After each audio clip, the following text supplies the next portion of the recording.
this is your first time or your usual time with us, then welcome to XboxEra. We provide a platform for the Xbox community from our forums and Discord, our main site with the latest news and reviews, and our podcasts like the XboxEra podcast and You Have Me at Halo. We exist, our focus on the Xbox platform front and center, because so many media publications out there don't. We love this community and believe Xbox really can be the very best place to play. If you love what we do, help us. You can join as a YouTube member, or even better, subscribe to us on Patreon. You help us grow and get plenty of perks to enjoy as a token of our appreciation. Just head to patreon.com/XboxEra. And as always, thanks for sticking around. This podcast is brought to you by Patreon executive producer Torn Raptor.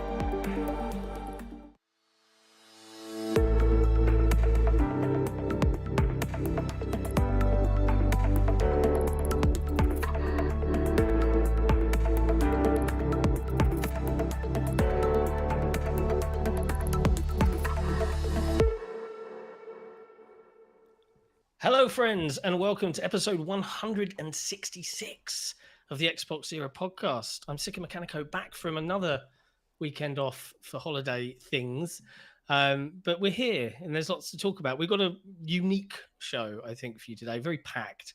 But as your Xbox-centric publication that's funded by the community, we welcome you. We're looking forward to talking to everything today. We've got a good lineup, I think. Joining me, as per usual, is Special Nick. What's going on? We have Jesse in the pulpit. He'll make an appearance later, but replacing Jesse as the third panel member is Klas Eriksson from the Wishfully team, who recently developed Planet of Lana, which was fantastic. Welcome. Thank you so much for having me. I'm excited. Thanks for making the time. That's a hell of a title there, third panel member. Like, I'm a bit nervous, this is an official. When you're on the crew, you're on the crew. It's not an interview, mate. You're just part of the panel. You know. It's all go now from here. Welcome to the team. We don't pay anyone. Thank you. That's all right. That's okay. I'm in it for the love. No, that's good. That's good. And we're rapt to have you. So it's a pleasure to have you along. As always, chat. We welcome you. We know that everybody this weekend is going to be chit-chatting about FTC and Xbox and all of the hilarious shenanigans that's been going on stateside. We'll be getting that to later in the show because we want to talk a little bit about Planet of Lana and what that game has done to Game Pass and how many people have loved it. But before we do all of that, as a personal reminder, because, I was off last week and I don't know if Nick does this as well as I do, I'd like to remind you that we only support because of you guys. And if you do love what we do, head over to patreon.com/XboxEra, where you can pledge your support or become a YouTube member right here. And keep your eyes peeled on XboxEra.com for the latest and greatest in Xbox news. Anyway, now I've done that boring bit.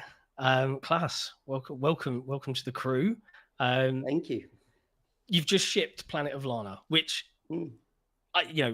notwithstanding, XboxEra's review was glowing. Right, we absolutely loved it. We were featured in your accolades trailer, which is always a nice thing to see because it's like a little reward for our work.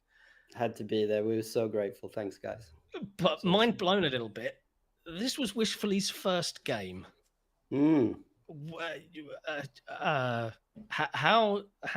did you pull off a first game? In fact, let's do two things. How did Wishfully start, and how did you make a pretty damned fantastic indie masterpiece as your first ever release? Oh well, thank you. That's a big setup for a question there. Yeah. Well, to the first question, how we were founded. Sorry, we'll get to the funded. No, but it's the brainchild of Adam. Like, told the story a few times, but like, me and him are old friends. Like, we've known each other since we were like 12 years old. And we've been collaborating on projects since then. We went to high school together, like sort of like a really media communications focused high school. And then we actually had, before Wishfully, we had a video production company together. But Adam's always been really into video games. That's always sort of been his dream, that he wanted to do. And then one day he drew this the key art that you probably all seen for Planet of Lana, with when she's just standing with Mui in the field and like looking up at the robot. It's sort of the one we use for like most things. So and he just sort of sent that to me and a bunch of other collaborators and friends and said, like, I think, you know, there's something here. I think there's a video game. And it just seemed like everyone who saw that art like just sort of agreed that, like, yeah, okay, you know, it evokes questions, and like it just like, you know, the art style was so pretty. And then I guess, like, you know, once he realized that was gaining traction, he started Wishfully, or like, you know, decided to have a go with it.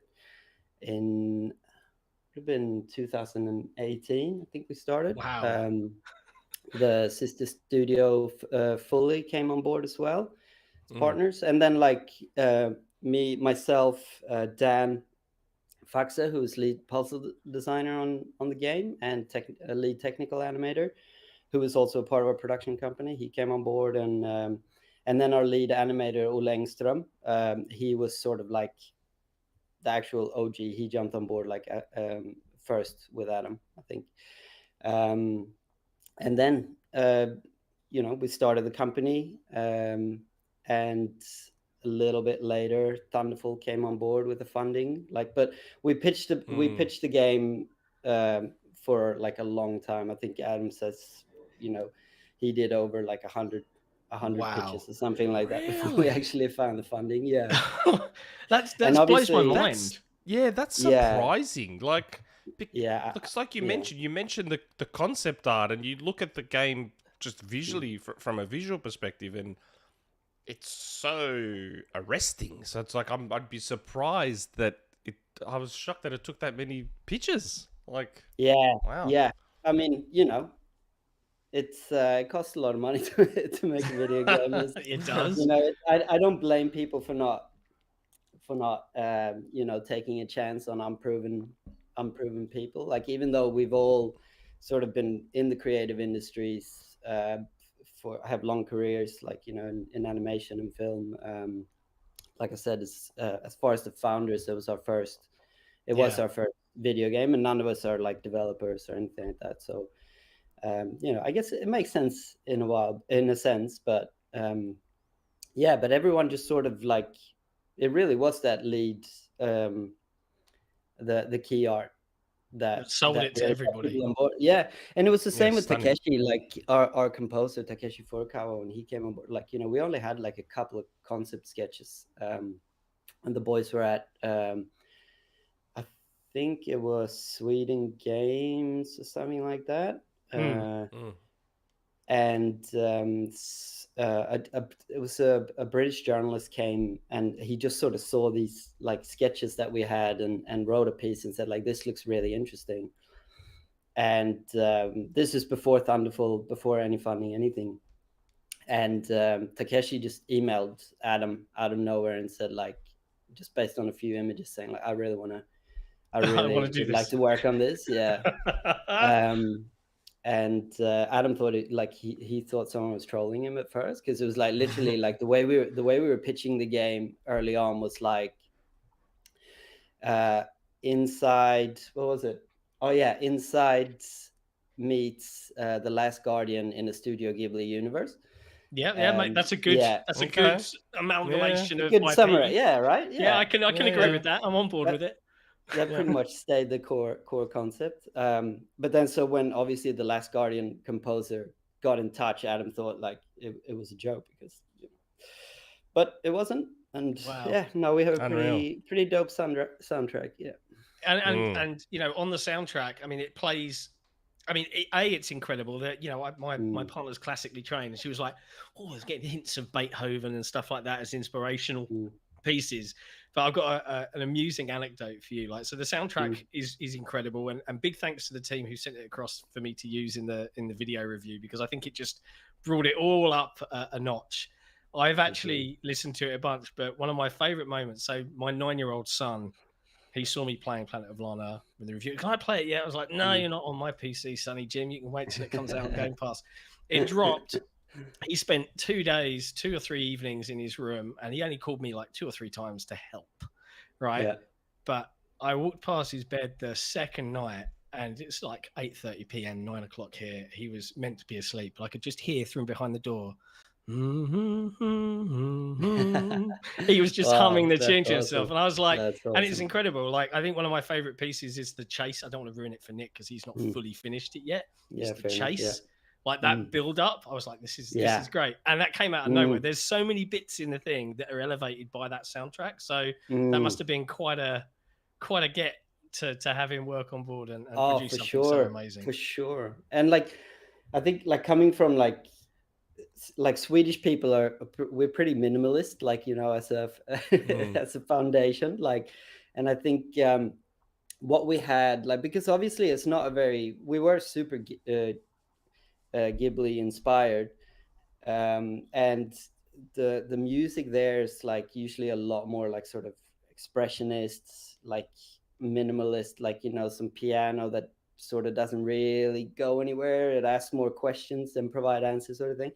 And I think we like initially both me and Adam were like, it'd be cool to like actually go full on and like do something similar, like keep it quite small.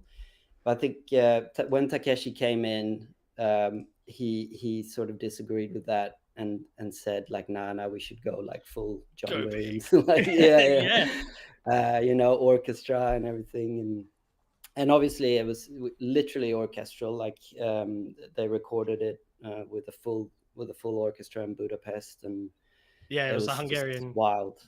Yeah, that was one of the wildest moments actually for me, like, just because obviously I'm in Australia, the rest of the team are in Sweden, and like just getting those videos from Adam when he was down in Budapest, like recording this stuff, and you see like all these musicians just playing the music from new games. It was wild. Mind-blowing moment. So you're the only one not in Sweden? Well, our sound design, obviously Takeshi is in Los Angeles, but out of like the founders and the core team, and then our sound designers are actually based in Turin in Italy. Oh, okay, all right. So there is a very much a remote aspect to the studio then. Yeah, for sure. Yeah, it's turned out that way. Yeah. Yeah. Because I know we've had like Thomas Mahler on from Moon, and he told the story about how that entire studio is just all over the planet, and I had assumed that most of your studio was in a similar boat, but I guess it's like, I mean, most of the core team are in Gothenburg, but even like in Sweden, we have a couple of people working remote, and like, you know, obviously it's possible these days to do it. So right. I don't know that, like, you know, if it wasn't for the fact that, because for people who don't know, I'm co-directing and I wrote Planet of Lana, but I don't know that if me and Adam didn't know each other so well and had been collaborating that long, I don't know that, you know, Australia and Sweden specifically would have worked out that well. I know how you feel. I know how you feel. Having to work with an Australian, it's a nightmare. Mate, so you're not going to get any coffee anywhere else like you get down here. You're not going to get coffee. Flat whites, mate. Mate, you just the flat white. You think Europe would be the place, but nah. And Klass, you're up in Sydney, mate. Come down to Melbourne for a bit, and then next level coffee down here. Beautiful, unbelievable. I haven't been down for years, actually. I gotta go. I'm really keen. You do. We'll catch up. Have a coffee. For sure. Sounds good. 100%. I'll be there when I can next afford a flight. So how did you wind up in Australia? Was it for your partner? Yeah, that's it. Yeah. So we were running our production company, me, Adam, and Dan from the studio. And at a certain point, I think everyone just sort of went like we were doing mostly animation and stuff like that. So at a certain point, everyone just sort of went like, we could live anywhere and do this, really. Like, we don't have many face-to-faces. And everyone just sort of went their separate ways a little bit. So that's where that started. We moved to Spain. I met my partner, and she turned out to be Aussie, and I really like Australia. So we moved over here in 2017. In fact, Yeah, first yeah. email I have from Adam about the game, like saying like, I'm gonna really do this. Do you want to tag along? Was pretty much like the day after I arrived in Australia. So up until like Gamescom like last European summer, that I hadn't seen Adam in the flesh or anyone else from the team at all for the whole production period. So wow. Yeah. And you obviously had to develop a lot of this game. You know, you mentioned it you know, production really started 2018. We all remember 2020 to 21 was a pretty rough time for the entire planet. You know, did that impact development to any large degree? You know, the team all having to suddenly go fully remote and do everything in that way. What was the, because, you know, you guys have been working on this 2018 to now. That's a good solid 5 years. The polish shows, but, you know, and that, I think that's what surprised so many people in an industry where we have seen so many games delayed, released buggy, you know, and, you know, COVID is often used as an excuse. And yet you guys somehow rode that storm, produced a beautiful product that, you know, certainly from my perspective, I played it on PC. I have played it again on Xbox and 100% is there, apart from the flawless achievement. We'll get to that. But, you know, what was that process like? And was polish, you know, was there a certain point where you, we're done and now we can just polish to a fine sheen? This is so interesting because obviously, again, first game. And I think big kudos to the dev team, because like polish like probably went on for a lot longer than it should have. We talked to our sound designer who's just like, you know, like usually like Reaper Lock is like, you know, a month before release. But you know, we had a really stable product. Like, so I guess we could sort of afford to polish like right up until the end. And like a lot for me was like, you know, like just little story polishes, like just little timing things of like, you know, you get really nitty gritty of like, I can imagine having those little interactions with Mui when she like sort of like gets on the log and like giggles and like a lot of that stuff like came in quite late. And I think that was really down to like just the dev team being so on top of the shit, you know, that we could get that nitty gritty with it. So yeah, no, it really comes across. Very proud of you should team, be. So. You should be. When can I get a Mui plushie? Oh, we're working on it. Gotta start the merch. My daughter is like, so cute. Gotta get the merch going, mate. Or one of those like a Squishmallow. Yeah, Squishmallow partnership. Yeah, Squishmallow, or just a little stress ball type thing. Oh my God. Okay, I can relate to that. Every couple of years, there's some company that comes out with like some new soft toy. So for a while there, it was the Beanie Boos.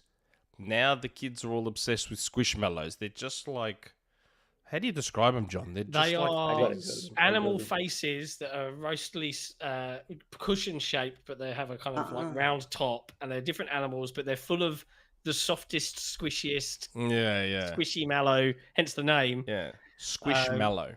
But funnily enough, they're so big, McDonald's are partnering with them here in the UK as Happy Meals with 24. Yeah, they're huge here too. They're huge here in Australia.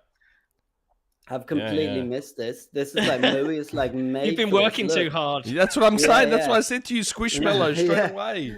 I'm looking on things like you see the dollar. You know what's going to happen now? Klass is going to go, guys. I got to go. I got to get in touch with Adam right now. I got to go. Oh man!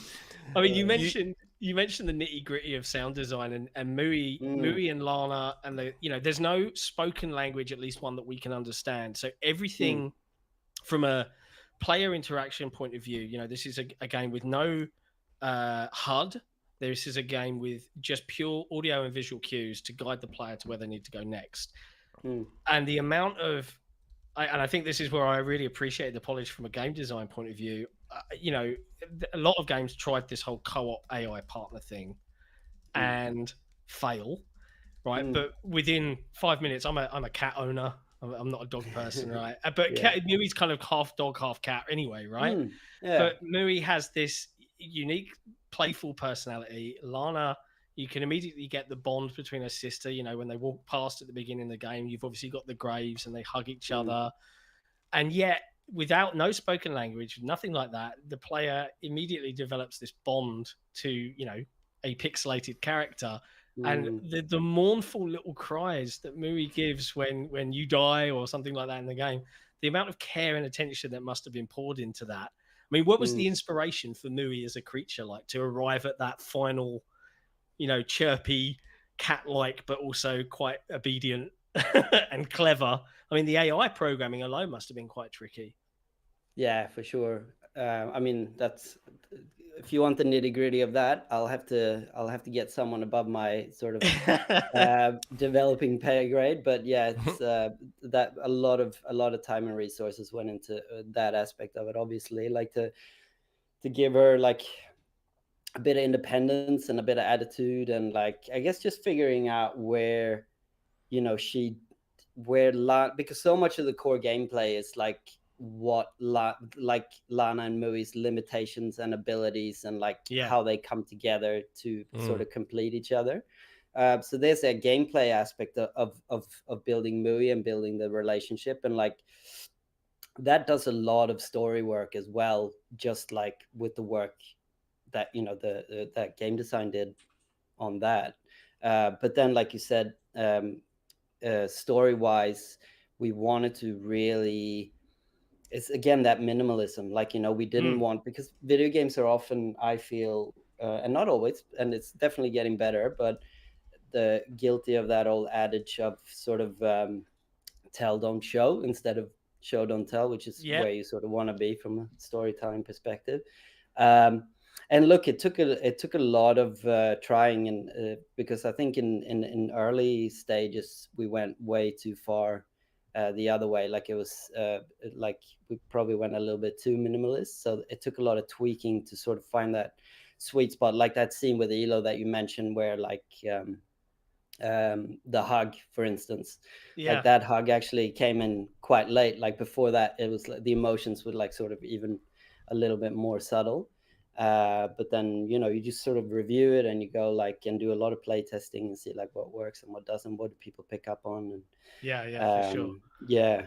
Sorry, did that answer the question? I feel it did. I know it was a long-winded question. Yeah, no, but it's a long-winded answer. I was just like, you know, there's so much stuff in your head.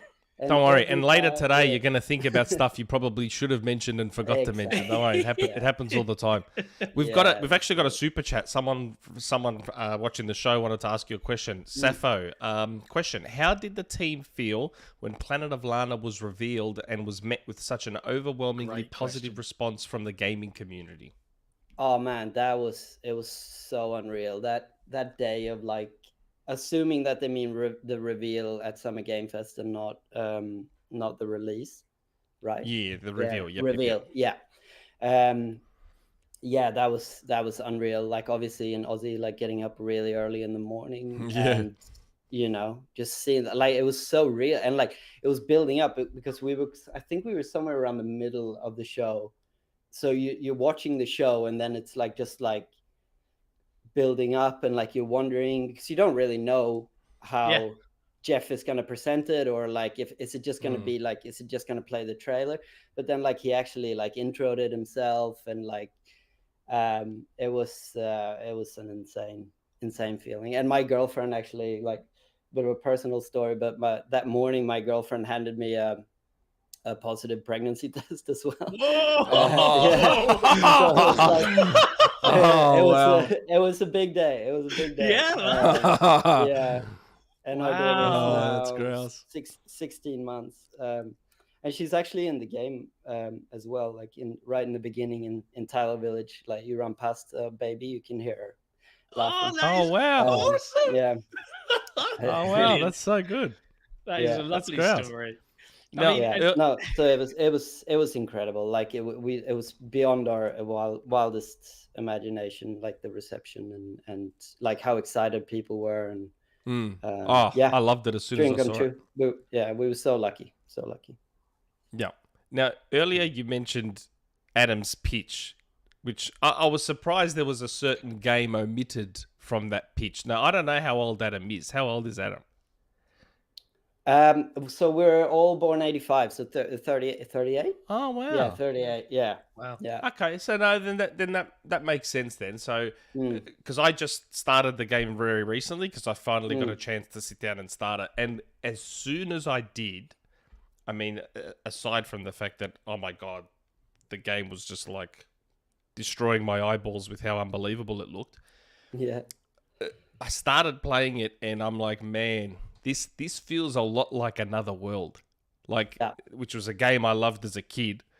Yeah. And it felt so, not I shouldn't say felt, it reminded me so much of Another World and how that game played and its themes and the feeling that game was trying to evoke, because you had that alien partner in it. Yeah. And so much of Planet of Lana was reminding me of Another World. Yeah, even that down to the moon, like yeah, all of it, right? Yeah, it's a bit of a homage. Yeah, no, for sure. Yeah. Adam is a huge fan of Another World. Yeah, so Okay. I know that it wouldn't have been part of the pitch, maybe, but it's definitely. Yeah, that's why I said I was surprised it wasn't part of the pitch. Yeah. It amazes me really when you talk about, you had to do a large number of pitches before, I think Thunderful, who partnered with you to publish this, right? From a publication point of view, they're really great partners to work with in terms of getting review code and stuff like that. And they were very supportive in getting us code, which we always appreciate as a small independent outlet. It's not always easy to play. But what really surprises me about this is you see that reaction, when it was revealed at the Game Awards. And I've always thought that these kinds of games, there's usually always a game of this nature, an Inside, a Limbo.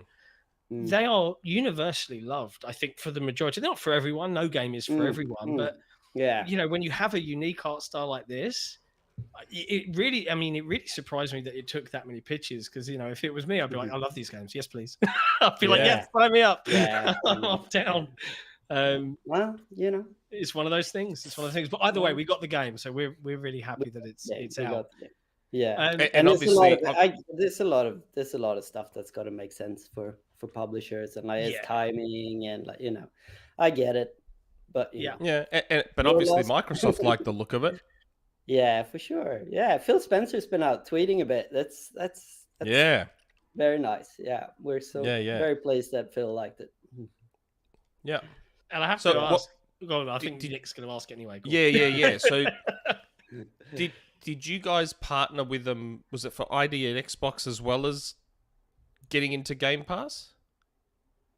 It wasn't, was it? Console exclusivity, or I'm trying to, because I know Thunderful's the publisher. Yeah, but was it? It wasn't part of the ID and Xbox program, was it? Planet of Lana. Oh God, I'm not sure. I'm so sorry. Is it okay? Oh, it is. Okay, that's what I was, because I know Thunderful is like a fairly major publisher, so I'm like, I know they're being published with Thunderful, but that was still an ID at Xbox game, wasn't it? Yeah, apparently so. Okay, because that's Sorry, I'm so bad at all that stuff. Like if you'd had Adam here, the adult in the room, he would have been able to answer. Okay, it's fine. We much prefer the kidults in the room. It's all good. Yeah, exactly. I definitely am like the little. I'm Robin in the relationship, guys. Right. Okay. Well, I think it's I sit in my basement and write up weird stories. Yeah. I think it's a bit late for Adam though. For Adam, it'd be like 1 or 2 a.m. right now, wouldn't it? Yeah, sure. But hopefully we can get it together sometime. That'd be. Yeah. Okay. Game number 2.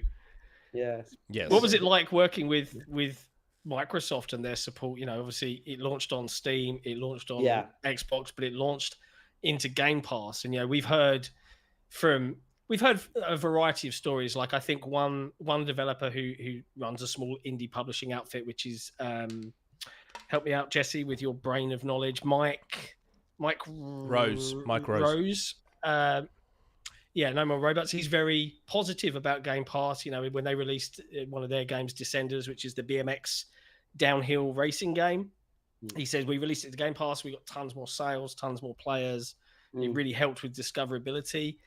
do you feel like you've got the best of both worlds in launching on Steam and into Xbox and onto Game Pass? Like your player numbers have been boosted by all that sort of free publicity of the Game Pass launch. Does that help in your estimation? Look, we're super happy. I think like as an indie developer, like first and foremost, you just want as many people as possible to like to play the game, you know, and like Game Pass has really obviously enabled that. And like as far as Microsoft goes, like have nothing but good things to say about like, you know, the whole collaboration, like the team over there. Like it's been awesome. Like so much support. Yeah, I have nothing but good things to say. Yeah, that's always good to hear. It's always good to hear. I mean, I guess it must be extremely daunting, I guess, in a world where the old days you'd release a game and you'd have to hope that people had wishlisted it. You'd have to hope that people liked the look of it enough to put down money. But whereas now I'm releasing it, and immediately, like, I don't know, let's pick a number, 25 million people on console can just click download and play. And that's kind of like, oh God, like, do you guys, I don't know if you have announced, I don't want to step on any toes. Do you guys have a player number that you've announced, like, oh, it's been completed by over X number of million people or anything like that you have boasted about yet? If you haven't, I'm not trying to put you on the spot. You know, feel free to be like, don't know that. No comment on that one. Sorry. Fair enough. We're very happy. Let me say this: we're very happy. That's good enough for me. That's good enough. For me. I've got a question, and feel completely free to avoid this question if it's something you can't answer. Because it's just a question. Is this the sweaty part of the interview? No. It's just a question out of curiosity, because I find that with a lot of indie studios that have breakout hits, especially with their first game, I find their path seems to go one of two ways.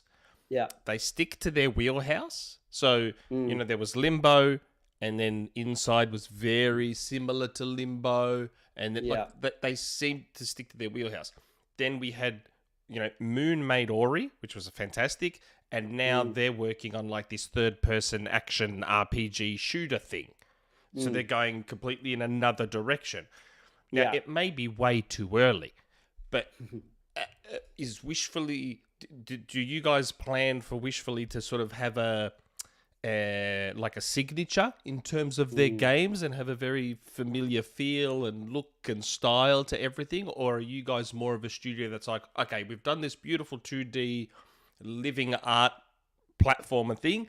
Now we're going to do this other completely different thing in another direction. And I'm not asking you to reveal your new game. It's more about, does Wishfully want to have a signature? I mean, look, day by day, because like when you're making a game, like you're just so busy making that game. And I think a lot of those questions are sort of like starting to definitely pop up now in the studio. Like, you know, because it's like you're just so focused on what you're doing, and then you emerge from it, and then you realize that like, oh, well, we have a studio now, and like, you know, what kind of studio are we going to be? And like, you know, but we're so like, Planet of Lana really like is the result of every single person like in the studio, you know what I mean? So I think like the one thing I can say for sure is that we want to be the kind of studio that keeps like, you know, our games should be a reflection of our people. Yes. And our people are truly like artists. So I think we want to definitely keep making like, you know, these kind of artistic games with like a heavy focus on like story and narrative and solid gameplay as well. So I think that's about the best I can answer that question. Without, No, I get it. Without revealing just state very secrets. Curious. Because that's the sort of cachet that having an indie hit can buy you. Like Wishfully could obviously, off the back of Planet of Lana, could develop a signature where now for your next game, your trailer is at the next Xbox showcase, and people instantly know that this must be a Wishfully game, because I remember Planet of Lana, and this has very similar, not necessarily the same art style, but A vibe. some studios develop a signature, like a vibe. Yeah. Yes. Yeah. And you can tell instantly that, oh yes, that's a Wishfully game for sure. Do you know what I mean? No, I definitely think that'll be the case. And then you know, like we've been reading a lot, like in the studio now, like Creativity Inc. from what's his name, Ed Catmull, like the Pixar guy. It's all about Pixar and like sort of the creative culture that they have over there. And I can't remember where I was going with that. Always awkward, especially when you're live. You got to just bounce it off. Just laugh it off. Yeah, figure it out. Don't worry about it. Yeah, no, girlfriend but to get you a coffee. No, okay, now I know. Now I remember. Yeah, no. So, but it's like they're always talking about, because Pixar, like, it's a great example of what you're talking about. Like there's a definite vibe and like style to what they're doing, but they're always like sort of bringing something fresh to each project, you know. Yeah. I think like that's as a creative, that's a really good place to be, that you can have that instant recognition, but then always have a curveball as well, and keep it fresh and keep people guessing and coming back for more. So that's definitely the ambition. I would love to play a Planet of Lana too, but she's kind of already saved. So I'm kind of like, you know, where can that go? But I'd love, you know, more time with Mui is always time well spent, I think. To do a Mui spin-off game.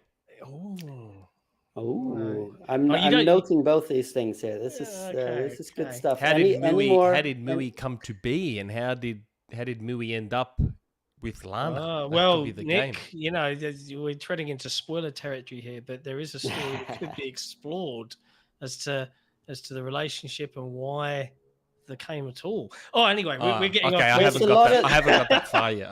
There's a lot of loose ends. Let's put it that way. There's a lot of loose ends. But look, guys, I'm very grateful for all the, like, I feel like we've got a director of merch here now. Nick, you might have to come on. Squishmallows. Bloody oath. I'll get in touch with Squishmallow. Oh man, my kids! Oh my god, I've got so many Squishmallows in my house. I'm conscious, Klass, of time, and I do want to make sure. So, as part of XboxEra, our patrons, they get a very unique perk where we have a secret lounge that they can come in, and every episode they get to ask us community questions. It can often be irritating as heck if it's already a 4-hour show and then they decide to have 20 questions. But we obviously let them know of the guests in advance, and we do have a couple of questions that there's a few. There's not a lot. There's not a lot, but you know, just conscious of time. So that one of them from good old Collingwood, Nick, and I'll let you tackle it. It's kind of already been asked a little bit with regards to Summer Game Fest, but there's one last bit at the end, the last 2 questions there. That, again, there's not a ton. There's only like a handful. So if you don't, are you cool to go through them? Oh, for sure. Yeah, of course. Okay. All right. I'll go with good old Collingwood. Good old Collingwood. Welcome, Klass, and hello to John, Nick, and Jesse. So as I recall, the first time anyone had seen Planet of Lana was on Geoff Keighley's Summer Games Fest last year. It was not seen on the Xbox showcase. The next time we saw the game was again on a Keighley stage, either Gamescom or the Game Awards. Arguably, a Keighley presentation draws a great deal of viewership. How did it feel at the time to know that your game was being seen by many thousands of gamers for the first time? Did it add pressure to make sure the finished game live up to the promise of the preview? That's a slightly different take on the question. Yeah. Great question. No, but yeah, for sure it added pressure. But I think it was any pressure like that is good pressure, you know, for a creative person. Like, you know, you want to. I mean, especially because the gaming community as well, they are so passionate, and it's like passionate's a good word. Yeah, it's a crowd that you don't want to let down. You know? Yeah, passionate's a good word to use. Passionate, mate. I'm one of them, so you know, I gotta address it. No, but yeah, for sure. Like you don't. It added that bit of extra pressure that I think we really needed to elevate it to what the product that it is, you know. And yeah, it was nothing but positive. Nothing but positive. There's an extra little there's an extra little question at the bottom of this one, and it's something we usually like to ask our guests when we remember anyway. There's a classic 90s sitcom that John and I are both massive fans of, and so we like to ask our guests. Jesse's already shaking his head. We like to ask our guests. Now, 1985. You're definitely in the range. In the group. Yeah. Were you a fan of Friends, Klass?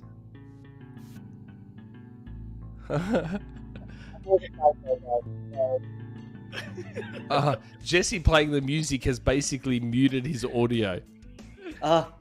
Jesse, now we can hear you. Now we can hear you. Were you a fan of Friends? I'm a big fan of the theme song, definitely. No, but what I said was I was more of a Seinfeld guy. Sorry. We hear that a lot. It's one or the other. Like the biggest reason for that though is really like Swedish television. Like I didn't have cable growing up. Like I only had like the sort of free to air stuff, and they had Seinfeld and Friends was on. Yeah, was on cable. So that's a fair. We're a product of our cultural and societal upbringings. We won't hold it against you. This next one's not so much a question, but I'm curious about this one because again, I just started the game, and usually when I start games, I have a quick look at the achievement list before I do. And I noticed there was an achievement, and Skedaddle here has done nothing but post this achievement and said challenge accepted. So one of the achievements. And I need to have a chat with whoever designed these achievements. Yeah. Wasn't me. One of these that way. One of these achievements is complete the game without dying. And I'm just like, no. Now, this I have an addition to make before you answer, Klass. I have 100% of the game aside from this achievement. And one thing I would request in a patch update, so feel free to let whoever the powers that be know. So Nick, right, I'm typing. Don't panic. You don't have to play the game from start to finish. You have to complete each chapter without dying. Now, the downside is you don't know which chapters. So just a little green tick of like no deaths, green tick by each chapter. All right. Then I'll know which ones I need to do and which ones I don't. And I'll be a very happy man. And maybe you guys needed an achievement consultant. Hey, how many jobs do you have? Merch. Hey, I'll take as many roles as I can get. Did you notice my tweet, John, where my name was in the Benedict Fox credits as an achievement consultant? Wow. Yeah, that was quite funny because they put an achievement in there just to screw with me, which is that I have to watch all the cutscenes. Nick skips cutscenes. I don't like watching cutscenes. I skip cutscenes, and so Bart was like, "Well, we're going to put an achievement in there where you have to watch all the cutscenes."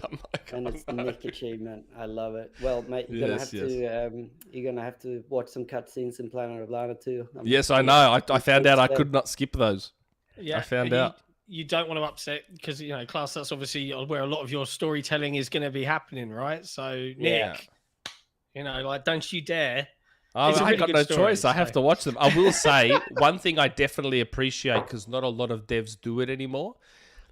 Is that your achievements have like proper artwork? I think they're actually just screenshots. I mean, the game is basically a moving work of art anyway. So the achievement art is just screenshots from within the game, which is good. Yeah. Get a little color in there. Yeah. It's really, really nice. I like that. Okay, not Jack. Klass. I like this question too. What games have you enjoyed the most this year aside from Planet of Lana? How much inspiration do you get from other games? Okay, so this is a good question because, like, as I've learned, one of the biggest downsides, and this is to all the gamers out there aspiring for a career in game development, is there's a massive downside, and it's that you don't have time to actually play games, especially when you have a baby as well. But I played, but now since I've emerged, I played the backlog. Uncharted 4. I just finished Uncharted 4. Oh, wow. Just partially for like entertainment, but partially also like for inspiration. But my favorite game of all time, if I can insert that as here we part of go. the question, would be Yeah, Final Fantasy VII. So I'm super excited now to play, because I haven't played the remake yet. So I just started the remake. Just started the remake last night, and obviously it's good timing now with the sequel being announced as well. So I'm just gonna hopefully drag the first one out until the next one comes. Yeah. Nice. Did you beat Uncharted 4? Have you beat it yet? I did, yeah. I can't remember how many hours it took, but It would have taken a few, because that game is very long. It was long, man. I kept thinking it was going to end, but it's... Thank you. So that wasn't just me. I didn't want it to end. Let me say I didn't want it to end, but yeah, I constantly thought it would. Yeah. I was just curious to get your thoughts, because my thing with Uncharted, I've got a weird relationship with the Uncharted series. My favorite is the first one. Mm-hmm. I've always called Uncharted 1 a flawed masterpiece. I like a lot about the game while being acutely aware of its flaws and its shortcomings. Uncharted 4 to me felt like Naughty Dog got everything right. Gameplay was great. Combat's the best it's ever been. Visually gorgeous. Everything. All of it. All great. Yeah. But it all came undone for me with the pacing of the game. Right. Okay. It dragged on. To me, it outstayed its welcome for me. Right. Fair enough. And it just, like you said, you noticed moments where you felt like it was about to end, and then it didn't. It kept going, and then it feels like Lord of the Rings: Return of the King. Then it keeps going. Yeah, but I was gonna say though, isn't that like in true Hollywood? Sorry to interrupt you, Nick, but isn't that like no old school Hollywood style of like doing that? Remember all those like movies in the 90s, like the adventure, like I know, but see, maybe it's because I also like short games. Yeah, fair enough. I also like my short, sharp, punchy. Like, I'd rather have that short roller coaster that's like unbelievable for a few short hours, rather than this thing that just fills up with content for the sake of content. That's just exorbitantly long because they feel they need to justify the price tag or whatever the case may be. Look, there's a really good book called Blood, Sweat, and Pixels. Jason Schreier. That's right. Yeah, I think I've probably read that cover to cover 6 times in the last 5 years. All those stories, and and they have a whole chapter on Uncharted 4 and that. And what it sounds like was that they knew that it was going to be the last one. So I think they wanted to go out with a bang. Like, they probably just wanted to make sure that players really got bang for their buck, because it's not going to be another one. Yeah. Okay, fair enough. That's my theory. Anyway. That's good. Yeah. So I guess we answered that question, even though we had the tangent about Uncharted 4. I guess we answered that question. I have also, but just to add to, I have also been dabbling in a bit more Red Dead Redemption 2 as well. Oh wow. Okay. Yeah. Man. That's a tangent you risk setting Nick off on again here. Red Dead Redemption? Why? I didn't play Red Dead Redemption. Well, your general feeling towards Rockstar games. Yeah. Insistent on enormously lengthy, slow as molasses animations. Where you're like, the focus, just let me do the thing. And did you play Super Mario Odyssey, Klass? Oh God. No, I haven't. No. Oh mate. You wanna? That's a 10 out of 10, just perfection experience. Unbelievable. I sense a rift here. A rift. This is we're an Xbox podcast. Nick is we're co-hosted by a Nintendo fanboy. Like, there's nothing we can do about it. We just have to grin and smile. And I'm just sitting here talking about PlayStation exclusives, and we're in the twilight zone. It's all video games. It's all video games, and that's what we love. So it's all good with us. Super Mario Odyssey, what a game! Don't get started. Klass has got like 9 minutes, so we've got like list. 2 more. On the list. We've got a couple more. Yes, Commander Buck. Hello all and welcome, Klass. Am I pronouncing it right, by the way? Yeah, that's really good. That's some of the best I've had in Australia, actually. Yeah. Oh, really? Okay. That's might be because it's the Greek descent that just we can pronounce just about anything. It's fine. Yeah. First, I want to give Jesse a huge shout out for his amazing work this week on Coffee with Cabeza. To Klass, Planet of Lana is an awesome game. How has the positive reception of this game affected the studio? Wow, what a good question. I mean, everyone's very happy, obviously. A lot of people, because people always ask, like, you know, there's so many emotions, so many emotions when you've been working on, when you've been working on something for this long and this hard, and like, you know, it's like your little baby, and it's it's a really, really scary thing to like just release it. And like, you know, luckily people on the internet are notoriously friendly. Yes, that's right. They're very passionate. So our fears were completely unfounded. No, but like, you know, it's always going to be completely nerve-wracking to like just release something like this. But it's the reception has been hugely positive, and I think everyone's just been really, really stoked about it in the studio. And how it affects us long term, I guess we'll see. Maybe everyone turns into like a diva now, you know, and they'll I'm not releasing that. Really overconfident. Yeah, exactly. Like, Please, you know, but I can see Klass in Sydney just ordering a goat's milk chai latte mochaccino. Don't worry, just the very. Don't you know who I am? That's right. That's the attitude you should be having. I love it. We're staying humble. We're staying humble. We're taking the love, but we're also taking the non-love and taking that into account, and like just, you know, making sure that we grow from both the praise and the non-praise sort of thing, and taking that with us into the next one. Wow, very good. It sounds like you're wanted. So I think that was the last community question. That was the last question. Awesome. Yes, it was. And we're bang on time. Thank you so much. Yes. Hey, That's it awesome. was I absolutely brilliant of you to come on. If Klass wants to hang around and be the host of Name a Game, he can. I'm so sorry. I have some family commitments to attend. It's quite all right. It's quite all right. You've got a young'un. We appreciate you making the time. Thank you so much for having me. Honestly, I had a blast. Yeah, it was great. Thank you. Yes. Most appreciated. It's unfortunate we couldn't get Adam on, but I noticed that Adam was on the Xbox Expansion Pass podcast. Oh, right. Yeah. Oh, man. There's a lot going on. I have to listen to that one. See what he said. Yeah, yes. Adam, yes. Luke over there managed to get Adam on, and I saw him tweet it out, and I'm like, are they doing like a press tour maybe? You go Adam on the Divas Expansion Pass, Klass has jumped on. I'm like, yeah, okay, here we go. They're finally getting some time now, because I said to Klass off air, like, I've been in a DM with a Twitter account for like a year and a half. I reached out as soon as I saw that game. I'm like, we got a doggo. Normally, I only have cats on podcasts. Look. No, Adam Icegreen had his dog join us. Right. Remember? He did. Yeah. What breed is that? This is an Aussie cattle dog, but we call him Farm Dog Surprise. Like it's a bit of mutt. Like there almost looks like some Staffy in there.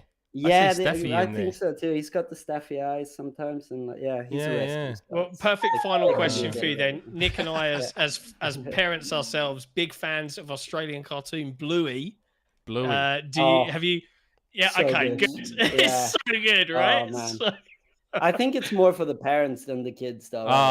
It's I so watched good. season 3 without my kids. Like the other half arrived on Disney Plus, and I was like, it's 11 p.m. at night. I'm watching Bluey. I'm not ashamed of it. Did you see the cricket episode? Did you watch the cricket one?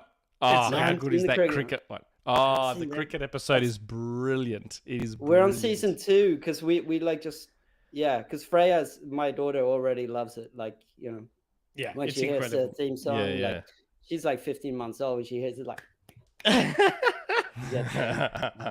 There'll be Bluey Squishmallows before you know it, right next to the Bluey ones. But Klass, look, appreciate you coming on. It was an absolute pleasure to chat to you, and the insight into the team at Wishfully. We wish you guys all the best with whatever you make next. We'll be keeping an eye out for it, obviously, as big fans already. For a first game, it blew, rightfully so, the community away. So congratulations on the launch and all the success. And I'll be in Sydney in November. I'm coming up. Oh, sweet. we're having a coffee in Sydney. For in sure, November, hit I us reckon. up. You're not going to Yeah, bring yeah. some from Melbourne, Nick? You're not going to like bring Nah, a little hot cup? Brings us it's some good beans. enough. It's good enough in Sydney. It's good. It's just fine. Mate, I'll take you to the right places, promise. Done. No Awesome. stress. All right. Brilliant. Thanks so much, guys. Appreciate worries, it, mate. Klass. You take care. Have a great weekend. Thank Have a you. And good thanks one. to the listeners as well, actually. Yeah. Yes. Thank you. Thanks for the questions. All right. Bye. Ciao. Adios. That was Klas Eriksson from Wishfully. And he's replaced by this guy wearing a Starfield headset. You just got to move over a little bit. He's got half a Starfield headset. That was cool. That was That was great. cool. What a lovely chap. What an incredible game. Nick, if you've only just started it, man, it is such a journey. There's some bits in it that will make you be like, whoa, where did this come from? Yeah, I've It's just some started. genius I've just game started design. So Yeah. oh, You can tell chat. Klass has been here for a while because you could hear It's a a bit of an little Aussie bit of the twinge. Aussie accent just infusing and becoming, because there's an American footballer who plays for Collingwood. He's from Texas, and he's now been in Australia for quite a while, and it's hilarious to hear how the Aussie accent is taking over his Texan accent, just slowly, bit by bit. It's actually quite hilarious. But yes, so Planet of Lana, that was good. Klass was good. It's lovely chatting with actual developers because you can, to see the human side of these products that entertain us for hours on end and provide us with all this fun. They're made by real people who have dreams and stuff. It's always good to have a chat. And thank you, chat, for hanging out and giving us all the love. Don't forget to hit that like button. And as always, if you want to support us so that we can get more developers on and do more cool stuff, patreon.com/XboxEra or become a YouTube member. All of these things are available. But Jesse's back, and he's been quietly lauded in the chat as the real MVP because you've been keeping everybody up to date after an 8.5-hour stream, particularly yesterday, of the FTC versus Xbox court case, which is primarily the big thing to talk about this week, right? I mean, that's insane. It is insane. So yeah. Where do we begin?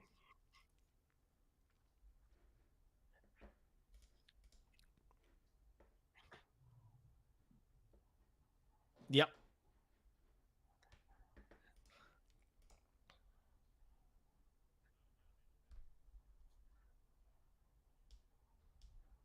It's nuts. Jesse, you're muted, bro. So you're going to want to say Jesse, no audio, it's saying. Can we hear him now? Yeah, I can hear you, but we could hear obviously... Jesse chat, but he's fixing it now. So that's the OBS thing where you they can hear me now. The OBS thing with default mics just changing in the middle of the stream. I checked it 30 minutes ago and it said they Yeti still Classic. Can't hear Jesse. They still can't hear No, they Jesse. can. It takes 10 seconds. They can hear me. Oh, okay. Yeah, Fair enough. Okay. So we're in 1440p. Now, hold on. Before we go to that, are we going to talk about what we've been playing at all? Oh, yeah. I mean, we can. Mm-hmm. Might as well. I mean, I talked about Planet of Lana already because that's the new game I started. I've been like Planet of Lana. And aside from that, my obvious usuals. So I guess you guys talk about what you've been playing. You go, John. Yeah. I got it queued up very to play. quickly, and I guess, I can just show it off. So this I'm week, showing it off. Season 4 dropped for Halo, bringing Infection. I've been beavering away on a very ambitious map for everyone to play on, which is Kingdom. So the big feature for Forgers out there is Forge now has water. What was interesting is they brought out a water plane, which is just a flat static block. It's very flat, and you can put it down, and it gives a water-like effect. It's kind of cool, but I wanted to go a little bit above and beyond, so I was desperately hoping for waterfall effects. Now, I knew there wouldn't be waterfalls, but I did find some very cool Forerunner energy streams. So I tweaked it a little bit, and I got what I think is probably one of the best-looking Forge maps yet that isn't a Forerunner map, because the Forerunner textures and metals are really easy to work with for lighting and stuff. And there's a brand new set in a kind of Minas Tirith fairy tale type castle map to go play on. You can go grab it now from forge.xboxera.com. or You scan can even the QR code. yeah, scan that QR code up there. It's very cool, very nerdy. But yeah, there's been a lot of hours sunk into that to make it as detailed as possible, and that's 100% of the Forge budget. You cannot spawn anything else at all ever, which makes it really difficult because like for game types to work, you have to have certain objects. So you have to be like, oh, okay, I'm losing these flowers because I need a spawn point for this game type and stuff like that. But yeah, that's pretty much been the last week or so. I've been dabbling in Golem still. Oh, really? I encountered another, but it's just, yeah, it's offensively bad to play, and it constantly breaks. Like it is constantly breaking on me whenever I try. It's not fun. So yeah, that's pretty much it for me. It's the QA that Golem's the QA that everyone thinks Bethesda has, but it's just atrocious. But so I have mostly been playing on stream while co-streaming the So I bought the new GPU. I bought it 5 days before they started up a game bundle giveaway. So I complained to AMD. They sent me a code, and I got Resident Evil 4 Remake, which I've actually already completely played and beaten on Series X on stream. But now playing that full balls out, every setting enabled, and still getting like 200 FPS on PC. Nice. Is real nice. Oh my god, is it good looking? And so I've been playing that a lot while not co-streaming, not rebroadcasting, but giving a live running transcript of the FTC Microsoft case, which we'll hit in a bit, which was a huge pain in the ass to set up because 99% of you can show what you're saying on OBS things will only work with your mic. So I had to find one that would work with a different source audio, being an Edge browser, and then display capturing the preview that gives you. And so I've got that up on screen, so it doesn't look great, but it's really accurate. So I was playing that a lot, and Resident Evil 4 Remake is really dumb, but it knows it's dumb, so it's very fun. And on PC, they've fixed the aiming, by the way, on Series X, so it actually has good aiming instead of better. delayed. It's better. If you haven't done it since the second patch, it's a hell of a lot better. Oh. Yeah. Okay. Maybe I need to go back again. Yeah. I haven't first patch got it down. Second patch got it feeling pretty damn good. I've hit the fight with the short dude. Yeah, little Napoleon. Yeah, I've hit the fight with him. Mm-hmm. Yeah. Which you need good aiming on. So. Yeah. I want to. Fun. I want to pause for a moment and just and give a shout out to the chat, particularly to Xbudz, who was streaming it.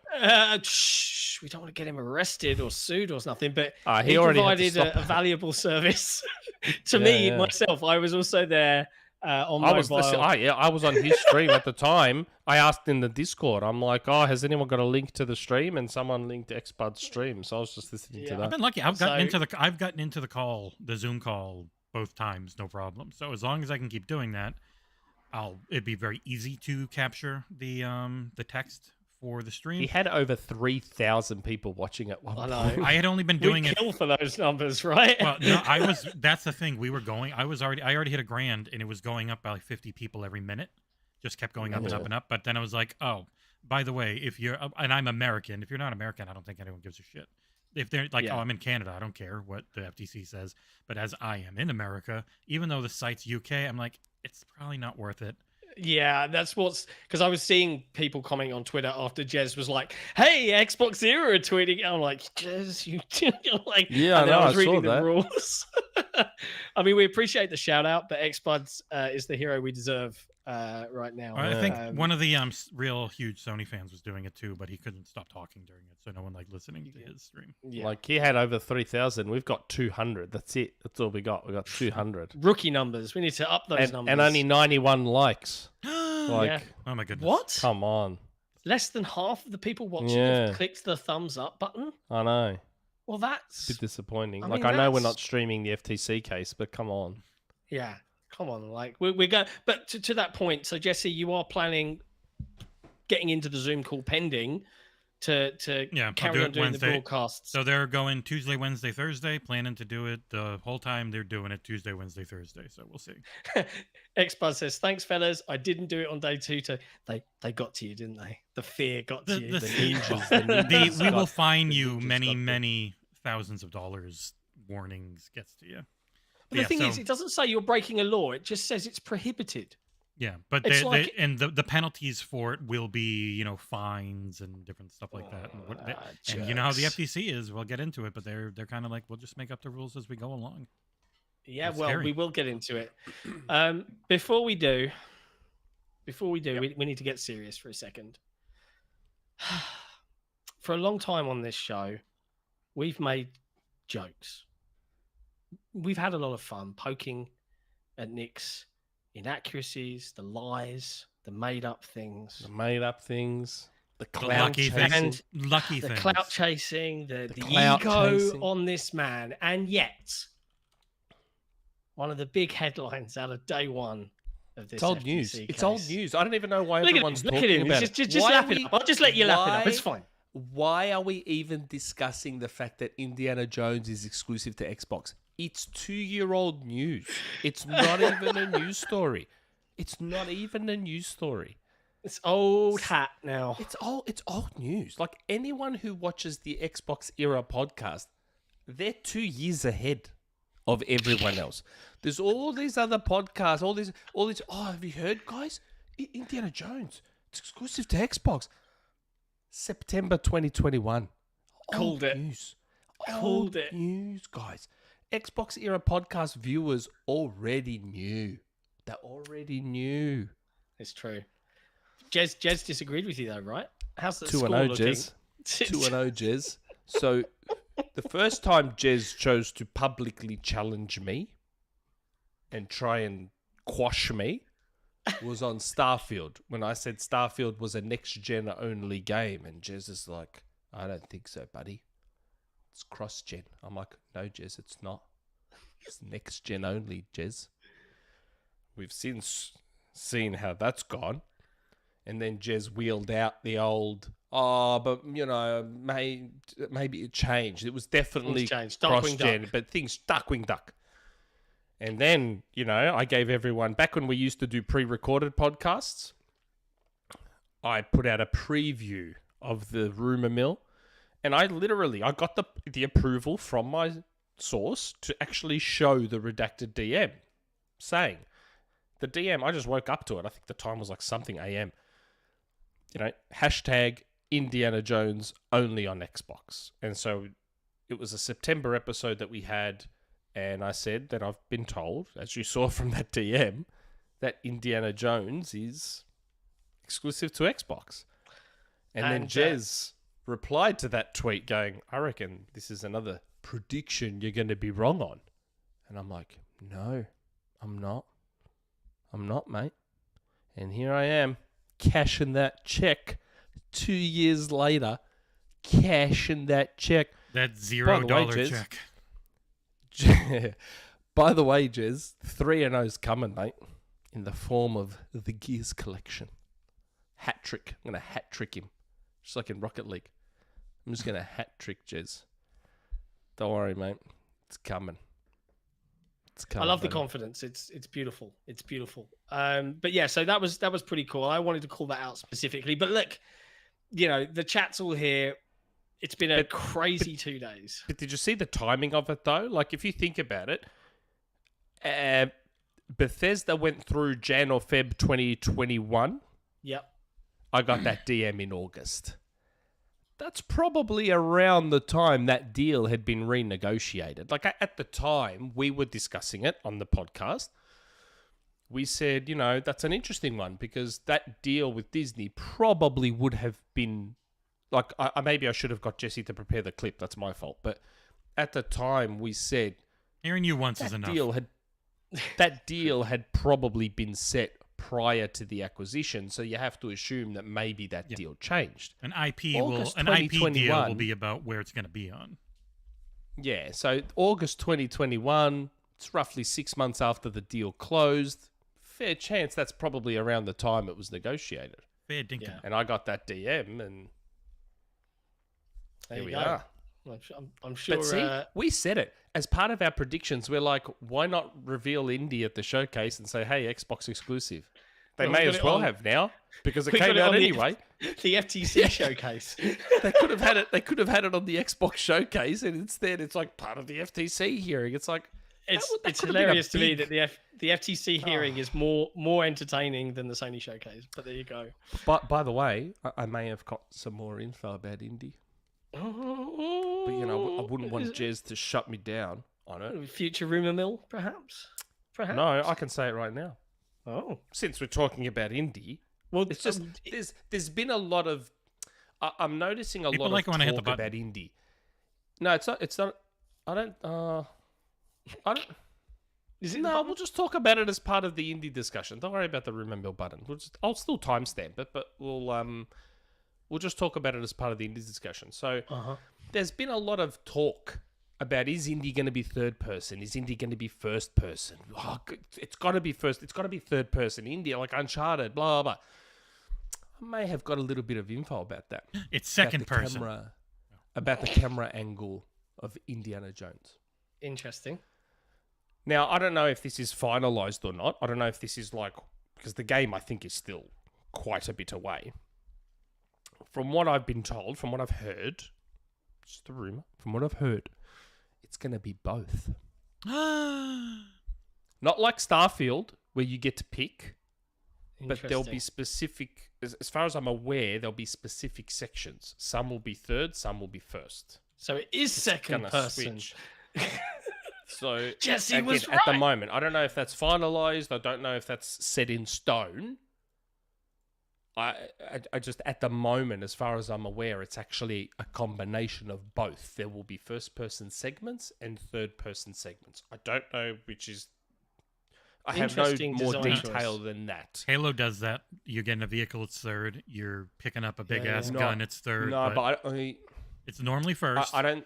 So it could be Yeah. normally third, but sometimes first as well. You don't know. I don't know. See, the DM doesn't go into that much detail, so I'm not sure on what the Well, I context made a guess, is. so people are now going to say that's 100% what it's about. Yeah, well, anyway. I don't know the context around, is it an entire stage that's first? Is it just a section that's first or third? I don't know the context around how that's going to play out. Maybe you play as Marion just- Ravenwood and you've got to hide around to get away from Nazis because everyone loved the MJ section in Spider-Man. Oh, yeah, they were like the favorites. So, Interesting. yes. It's just, all the DM says is, it is third person in some parts and first person in others, not switchable. So, again, that's as much context as I have, Curious, so I don't know.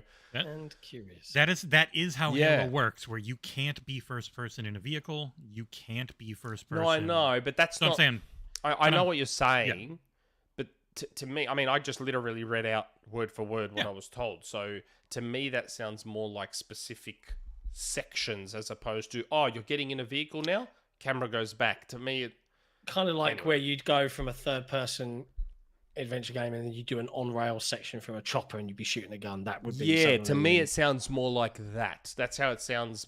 Again, that's how I'm interpreting the DM. So, hey, this section where you need to find this treasure is all in third person because you're in whatever. But this section where you just First walk guessing. into a bar and take out all these Nazis, it's first person and you just beat the crap out of them. To me, that's what it sounds like. I mean, I'm whatever creative choice Machine Games want to make, I'm very curious to see how it all plays Yeah. out. I'm surprised it's more... That'll please I would've both parties, won't it? Maybe. I'm surprised both. it's still far out though, because obviously we've had the recent film release. I haven't seen it yet. But you would have thought they would try and get within a ballpark of that film release, but maybe COVID and stuff changed. Oh, I don't that. know. I didn't get told it's far out. I assumed. Yeah, fair enough. Fair enough. Who knows then? Who knows? I'm trying to see if he's telling me that. No, I don't think so. No. Anyway, in the interim, So there's a little sliver of info about Indiana Jones. it's nice. It's nice. So yeah, the big stuff this week then, the FTC versus Xbox trial. So what I thought we would do, and chat, keep the super chats coming if you have your opinion, you want us to read it out, make sure we can see it in the chat. Hit that like button. We're going to go through each of the days and we're going to pick out the big key moments from both days' trial. So day one, Wait, I'm stopping you. Please. Just saw in the chat, Gary Barwick, welcome to XboxEra supporter. Gary Barwick's an XboxEra supporter now. We love having members. Which reminds me, I bet you noticed me having my breakfast during the chat with I did Klass. notice you. That's because well I hadn't remembered. eaten yet. So make sure www.drinkcontrol.com/XboxEra. Use our code, 10% off, mate. Be like Gary Barwick. Best shake you'll have, best tasting meal replacement you'll ever have. Oh wow, Gary's also a Patreon member as well, so he's like Yes. double whammying up. Yeah. Man, what So an we're edge. only 220 or something new members away from last podcast. So I don't know if we want to try and catch up, or 2 podcasts ago. So if you want to break that record Wow. today, feel free. Yeah, that's crazy. Okay, well, thank you, Nick, for that important interruption. So, Xbox versus the FTC. We all knew that this would be an interesting case. The FTC went in. It's a people... farce. It is a Yeah, farce. okay. It is a hilarious circus. It is. Oh my god! I don't even know. Like I was so baffled and befuddled by the shit I was hearing that I was literally driving to get a coffee last night and talking to myself about it because I couldn't believe how stupid the whole thing was. Like, like. For the longest time, so many people have talked about how I'm a bit of a tinfoil hat guy.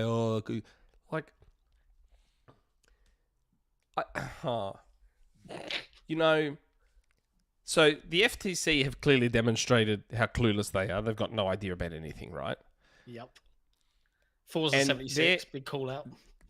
They're pleading their case to a judge who probably doesn't know much about the video game industry. Right? It's safe to assume. So she opened the case with a disclaimer saying her son works for Microsoft. So obviously all of the crazy out there Sony fanboys have been like bleating. And you know what? That's fair enough. Honestly, that is fair enough. There is room for conflict of interest there. If the judge's son just got a job at Microsoft, then yeah, there could... unconsciously or subconsciously be some sort of bias there. Having said that, while I do agree that there is a conflict of interest there, the FTC have done such an incredibly shit job that her subconscious bias doesn't come into play. This is where I keep telling people the CMA is corrupt, the FTC is corrupt. Because what happens is, so the reason I was telling everyone the CMA is dodgy and just protecting their buddy Jim is because you look for telltale signs, right? Try and take your favorite box bias out of it. There's little telltale signs. So when the CMA spends a year talking about protecting Sony, talking about console SLC, and then at the last second they pivot to cloud and put all their focus on cloud, there's something dodgy. If the FTC was making really strong, logical, well-thought-out arguments and blah, blah, blah, blah, blah, and then the judge turns around and goes, well, I'm siding with Microsoft, then you could turn around and say, well, hold on a second. Her son just got a job with Microsoft. That's a little bit funny. Yeah, I don't disagree. I think she's a lifetime appointee. She's been doing it for years and years and years. I don't think her approach and her credentials and her demeanor are in question, really. And fair play, she did make that disclaimer. I think she also, when she was saying that, I'm sure I have a copy of a Call of Duty somewhere in my house, is what she said. And that's fine. That's fine that she openly admitted that. But my point is, even if she didn't admit it, this never got to a point where that factor could come into it. Because the FTC was doing such a terrible job. It's not like she had to look like she had egg on her face because the FTC made these genius arguments and she had to go against them and look dodgy. The FTC, that lawyer, that's why on Twitter I asked for his Resetera account. Because he just sounded like a Resetera poster or a NeoGaf poster trying to look out for Sony. I I was embarrassed for him. Yeah, I'm it was like, very painful. Dude, you're a lawyer. Listen to yourself. Like, people forget this. We've said this from day one. The job of a regulator is first and foremost to protect consumers. Yes. Yet, I don't know if I heard the word consumer during any of his questioning. I don't think...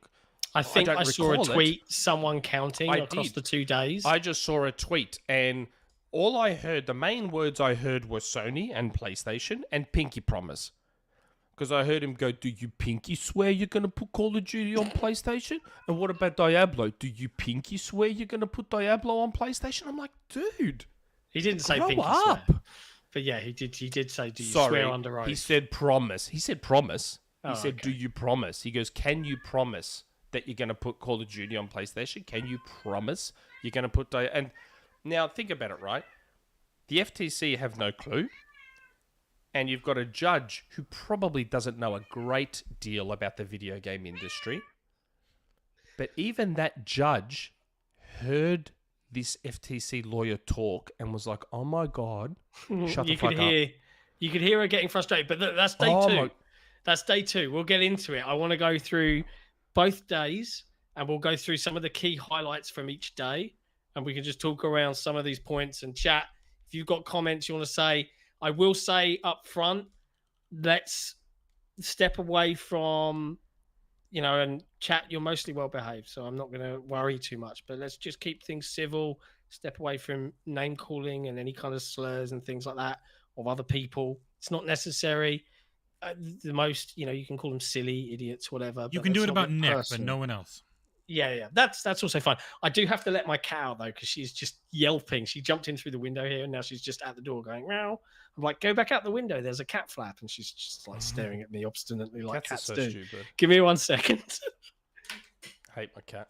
So, Nick, how much do you hate John? I hate him so much. Don't you hate him? Yeah, he's the worst. That stupid hair, that little beard. Hey. Sorry about that. Anyway. We didn't say anything about you. Yeah, sure. So day one, FTC versus Microsoft, and it kicked off in pretty bombastic style. I think within the first hour, we had this bombshell email. So rewind your brains. Activision gets announced. Jim Ryan and Sony are out there. Oh, no, it's detrimental to PlayStation. What about us? It's all our revenue. All our revenue is Call of Duty. Input, all of this. And then they have an email from Jim Ryan. We'll be the fine. Exchange between Be all right. the former CEO of Sony Computer and Sony revealing that Jim Ryan doesn't actually think Call of Duty would ever go exclusive to Xbox. And this is what the email said. I'll quote it out. It's not an exclusivity play at all. They're thinking bigger than that, and they have the cash to make moves like this, right? And he followed it up with, we've got some good stuff cooking. Bear in mind, they announced like a few days or a week later the acquisition of Bungie. We have some good stuff cooking. Right about, by the way. Yeah, we were right about. We were out by 2 years, but we were right about. I'm not complacent. No, and I'd rather we this said hadn't Microsoft. happened. No, we said someone was going to acquire. Yeah, we said that Bungie was looking to be acquired. Yeah. I thought we said Microsoft. I don't think we said Microsoft. We just said. I'm going to look up that article. Please don't. It's a black mark on my record. But I'd rather this. I copped it for. Yeah. I'm still blocked by Z over it. But it set the stage for the rest of the day that followed, right? So Microsoft were immediately out saying, look, despite all of the showboating and the flying to Brussels and everything else, Sony have known from day dot that we do what we said we would do, which is to keep shipping Call of Duty on PlayStation. I think that is pretty damning to the FTC and the CMA for taking and adopting all of the positions of Sony during some of the provisional findings. There was something even more damaging during their own witness we'll get to in day 2. I know. We'll get to that as day 2. I still can't get over that. It was... The Stadia guy? Yeah, well, we'll hit that in a bit. We'll get to it. So PlayStation obviously out there just protecting their leadership position, right? Which we've said from day one. Which, that's exactly what this is what I mean. There's nothing to talk about. It's already stuff we've already known. We've already discussed for the better part of a year and a half. It's all... When you watch this podcast, you get stuff ahead of time. We don't jump on bandwagons. We start the bandwagons. We start them. We're the trendsetters. So I understand. Like, everyone's like, oh, man, did you see how the FTC is just trying to protect Sony? It's like, we were telling you that a year and a half ago that they're all just out to protect Sony. Yeah. That's old news. It's absolutely crazy. But what's mind-blowing about this is the FTC have had all of this time to prepare. They've all prepared of nothing. this time, and yet they're still primarily focusing on the console SLC and not the cloud. Like, they've said, oh yeah, we're concerned about cloud too, but they're still focusing on the console SLC. Yeah, they're still worried about PlayStation. And there's some absolutely the most bonkers stuff was when Phil was on the stand, right? But before we get to it, as the day progressed, they had Matt Booty on the. I did not stand. hear Matt Booty. I wasn't awake for that. I did. Yeah, I didn't hear a lot of this bit, but I did heard all sort of of catch those up and read sort of the notes. And they were asking all sorts of questions about how Call of Duty could run on the Switch, and Oh my God, seriously? Their main focus has been to disprove that the Switch is in the same market. So they're doing. Oh my God! They're going for two angles. The angles are: we don't believe you on Call of Duty. You're gonna make it exclusive. And angle two is the Switch doesn't count because the games don't run as well on it. So it's not a true competitor, even though it's in the stores now. And so do people believe me yet? Do after 4 years of doing this podcast, do people finally believe me yet that console warriors exist in any industry and at any level? So the do way people finally believe me? What I've taken from this, Nick, is they have no idea how any of this works. What they're very happy to do is take everything Sony will tell them at face value and try and use that as their only argument, because there's no legal reason why they can stop this. So they know they don't have a legal argument. But Lena Khan is like, we're doing it anyways. I don't care if we lose in court, even though it sets terrible precedents and it makes everyone mad at me, and all of our good lawyers have quit. So you, fresh in from college, you come over here, you give one of the worst crosses to fill I've ever heard, and I've heard like 3 of them. But their entire argument, they only have 2 things, and they're going to pivot to cloud, just the same way the CMA did, because they've been working in lock. They could have possibly been working in lockstep together. It's an allegation. They were colluding. They were colluding. Potentially, allegedly colluding. Yeah, allegedly they were colluding. Allegedly. Allegedly they were colluding. But yeah, so they're even though all evidence points to them colluding, but potentially allegedly colluding. But so they're the only things they have that they have been going back and forth on, and it was so fucking boring. Is Switch isn't the same as a Series X, S, or PS5, so you're obviously not competing. And the thing, you better talk about the thing yesterday where he's. I will talk about the thing. I've got it all listed. Reverse Some of it sort versus sort. But yes, I know so it's crazy.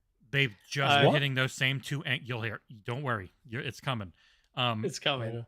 That's all they've been hitting. That's all they've had until the very end yesterday when they brought the Stadia guy in, and that completely went the wrong way. So hold on, was the Stadia guy FTC witness or an FTC witness? Mm-hmm. So why did really everything he said favor Microsoft? Because they are bad at this. Yeah, but we'll get into that. They're not good at this. We'll get into it. So yeah, Booty was on the stand. He talked about pretty good. We would make graphical adjustments and assets to make it run. In a similar way to how Doom. Find a way. Doom runs, and it runs great on Switch. But the point of this is, FTC are focusing on this invented high performance console market versus the console market, right? And it matters to the FTC's case because if they get to exclude Nintendo, Xbox has I think something like a 46% market share compared to PlayStation. So the way it would go is, they said the shift between would be roughly 5%, which would still have Microsoft just a little, like 1% or so below. So whatever that math ends up working out to, 5 down, 5 up, and they're only 1%. So again, what's the big deal? What's the big deal if Microsoft becomes the market leader? That's the annoying thing. There's been nothing here on why this is bad for gaming. This is Or bad for consumers. customers. Or consumers. Why it's bad for the industry at all? It's only this will hurt Sony. Bad for Sony. That's all because they just took PlayStation's arguments, which are of course about themselves, not even their customers, just the actual corporate money that they will lose. I've said this from day one. Like this is all stuff we've said from day one. Like try your best. Try your best. I know it's hard for some people, but try your best to take your love of your favorite console out of it for a second. Like you remember, you're talking to someone who would prefer the deal doesn't go through. But in the end, I can't come up with a genuinely decent reason for it not to go through outside my personal bias that I'd rather that money gets spent elsewhere. Like, you can feel free to check my Xbox profile. The only Bethesda games you're going to find on there are Doom. I don't play Bethesda's games. I didn't care about the Bethesda acquisition. The only games you're going to find on my profile from ABK is like COD, the odd COD here and there. Back in the 360 days was different. Marvel Ultimate Alliance, X-Men Origins Wolverine, Call of Duty every single year. I was more of an ABK guy back in the 360 era. Now, outside the odd COD here and there, I don't care about ABK either. I want Sega. Sega is all I want.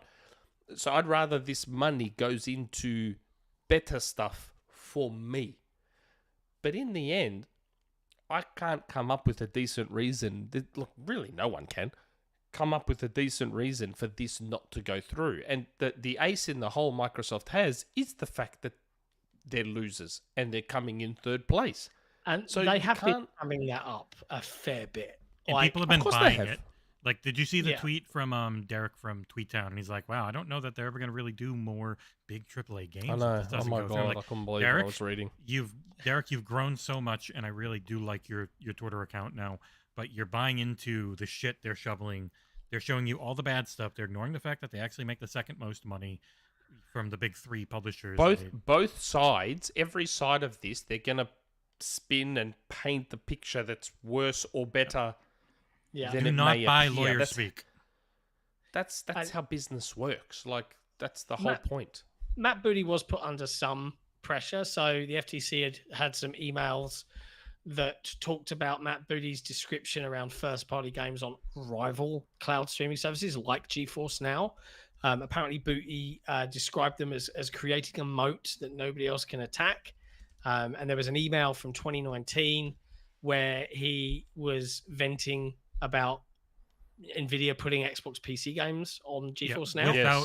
They were doing that with everyone. Way. This is the full quote is, we're not putting our first party IP on competing streaming or subscription services. No effing way. That's how it was read out in court. It may have been no fucking way. But... You know what that means, don't you? When we try and get Matt Booty on the show, we can swear. Yeah, we have it in writing. Phil, they all swear nonstop. It's just in private. Yeah, Phil, I bet you. But now that it's public with Matt, I'm going to try and get Matt on now, and we'll say, Matt, hey Matt, this is a swearing podcast. He won't, because he's a public face. It's already out there. It's already out there. Yeah, you're a swearer now. We know. The context on why he was mad at NVIDIA is because they just put everyone's games on there without permission. That's right. That was back when that controversy was happening. Because they're like, no, this is your computer in the cloud, so you can play whatever you want off your Steam account. And all the publishers are like, what the no, that's against our terms of service. Works. That's not our licensing agreement. Yeah, the end user license agreement's very clear about that. That's why you can't play your purchased games in xCloud. You got to negotiate that shit. And indeed, they pulled all of the Xbox game titles, and he actually said, look, we'd recommend, in the absence of any other plans, that we do the same for Bethesda. Now, the times have changed. Obviously, NVIDIA is one of the companies, and they are going to be called, I think, on Wednesday or Thursday of next week as part of witnesses to talk about as well this as Stadia case. Did. So that's going to be super interesting. But Booty's response to these questions from the FTC was, look, my perspective has changed in 4 years since 2019. Yeah, that's right. And he was quoted as saying, I think since then we've seen that whilst content is absolutely important to our strategy, it really isn't a durable advantage that others can enter a field and build a content library relatively quickly. Following Matt Booty, being on stand, we had Pete Hines from Bethesda. I thought Pete did really well. This is kind of where I jumped onto the audio feed. So they were going a lot harder at him than they did. Yeah, they're very hard. I didn't hear this. Yeah, so for those that perhaps are reading the recaps online or seeing transcripts, I think the tone of this is important to note. Like all the way through, the FTC lawyer, when he thinks he's going after a gotcha, and this happened over and over again, you get this impression he was building towards some incredible gotcha. And I'm telling you, folks, from listening to the audio, it never happened. He'll pull out the gotcha and be like, and here's what you said 5 years ago, or here's what you said in your deposition. Was it truth and accurate when you gave it? And they're like, yeah, but the question you asked is different to this one. And they always came clapping back with a better answer. I think only once in day 2, Phil actually said, I was wrong. That is inaccurate. Sorry. Let me correct the record. But we'll get into that. So all the way through this, Hines was particularly called out for his apology. And you guys might remember this. He did an interview in 2021 following the acquisition and all of the coming up on stage and talking about Bethesda with Xbox. He did an interview with GameSpot where he kind of just turned around and said, I'm sorry. It bothered me that you were upset. I don't like it when our players are upset. It's something we do. And, I personally apologize, yada, yada, yada. And they were like hounding on Pete Hines for that apology. And he's like, I empathized with our player base because the world's changed. We're now owned by Microsoft. So it didn't really get to where the FTC wanted it to go. And it's, when he was questioned on Starfield, he actually said it wouldn't be coming out in September if it was also a PlayStation game. The quote is, we would not be putting this game out in 9 weeks if we were supporting an entire additional platform, in my opinion. And that was a prevailing thing, was about the focus of these teams. Now they only have a set number of platforms they have to go and build for. You can be guaranteed if Sony had got their way and had bought Starfield exclusivity, that game would have been released like a year ago. Why was that a bombshell? Didn't Imran Khan reveal that Sony had been trying to lock down Starfield? It was a rumor. And it was confirmed in the court case that's one of the reasons Bethesda. Yeah, rumor, just like my Indiana Jones rumor. Like, I'd be surprised if Imran didn't have decent sources on that. And you guys get screwed over because so many bad rumors are out there too that people just end up being very cautious on what they do and don't believe. Yeah, but like, think about it logically. Is it that hard to believe that Sony were going after Starfield? Sony always go for money hats. They had already got Deathloop. They had already got Ghostwire Tokyo. Is it such a stretch to believe that they took a look at Starfield and went, we'll go for that? Cool. Yeah. And KOTOR. Like, there was a clear strategy from Sony. Like, there was a clear strategy. They did it with Street Fighter as well. How do we take away the fighting game community from Xbox? Like, all the tournaments are on 360s. The fighting game community is on 360. How do we take that away? Money hat Street Fighter. Like, Sony's been doing that for years. And I've loved the candidness with which the Xbox team, Phil in particular, cut through the noise and just called it what it is. They're a hostile competitor that is constantly trying to nudge us out, despite the resources that Microsoft has. And we'll get into day 2 in a sec. I want to talk a little bit about Sarah Bond and chat. If you're listening, if you've got questions, if you've got comments of Sarah, I caught the tail end of Sarah. Yeah, we'll get into some of the stuff. She was very cool and collected. It was very cordial with her, and it was not with Pete or Phil. Yeah, it was almost, she was joking around with the judge. I think there was one anecdote where she was talking about Diablo. And was asked to explain what Diablo is. You fight the devil. And she actually was like, it's my dad's favorite game. And the judge kind of laughed, and it was including your 76-year-old dad and all this sort of thing. So there was a lot more candor and rapport between the judge and Sarah Bond. But she went over a lot of things, explaining how license agreements worked, explaining how how the subscription service works, how it can generate interest in other things. But what the bombshell that came from Sarah Bond was that she talked about the revenue sharing deal. So the story, as I understand it, goes, Series X, Series S is about to launch. They want to launch Call of Duty on it the first time round. And Sony had apparently agreed to a better revenue share for sales of Activision's game. Mm-hmm. And Activision were like, well, we're not going to prepare a series version if you don't come to the table on this. So effectively, through Sony's ability to control the market, forced the third place player to also give this publisher more of a cut in order to have a parity version for their consoles. And, and obviously the FTC seized on this, right? Oh, so you're willing to pay more for Call of Duty because it's an essential input, because it's important, blah, blah, blah. They seized on this a little bit. But it's, they were dodging around it a lot because obviously this financial information is clear. The rumors said, I think 88-12. The FTC lawyer did accidentally say 80-20 split. Well, they said 80. They said 80. So that could have been the beginning of 88. 88, yeah. Yeah. And they caught that said 80. Never mind. Nope, sorry. Yeah, I see everyone's jumping 80-20, like in the chat. I saw Grub say it yesterday, but the actual rumor is 88-12 for COD.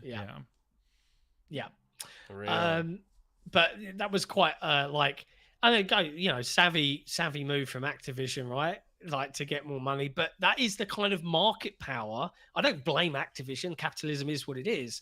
That's the kind of market power that Sony can affect.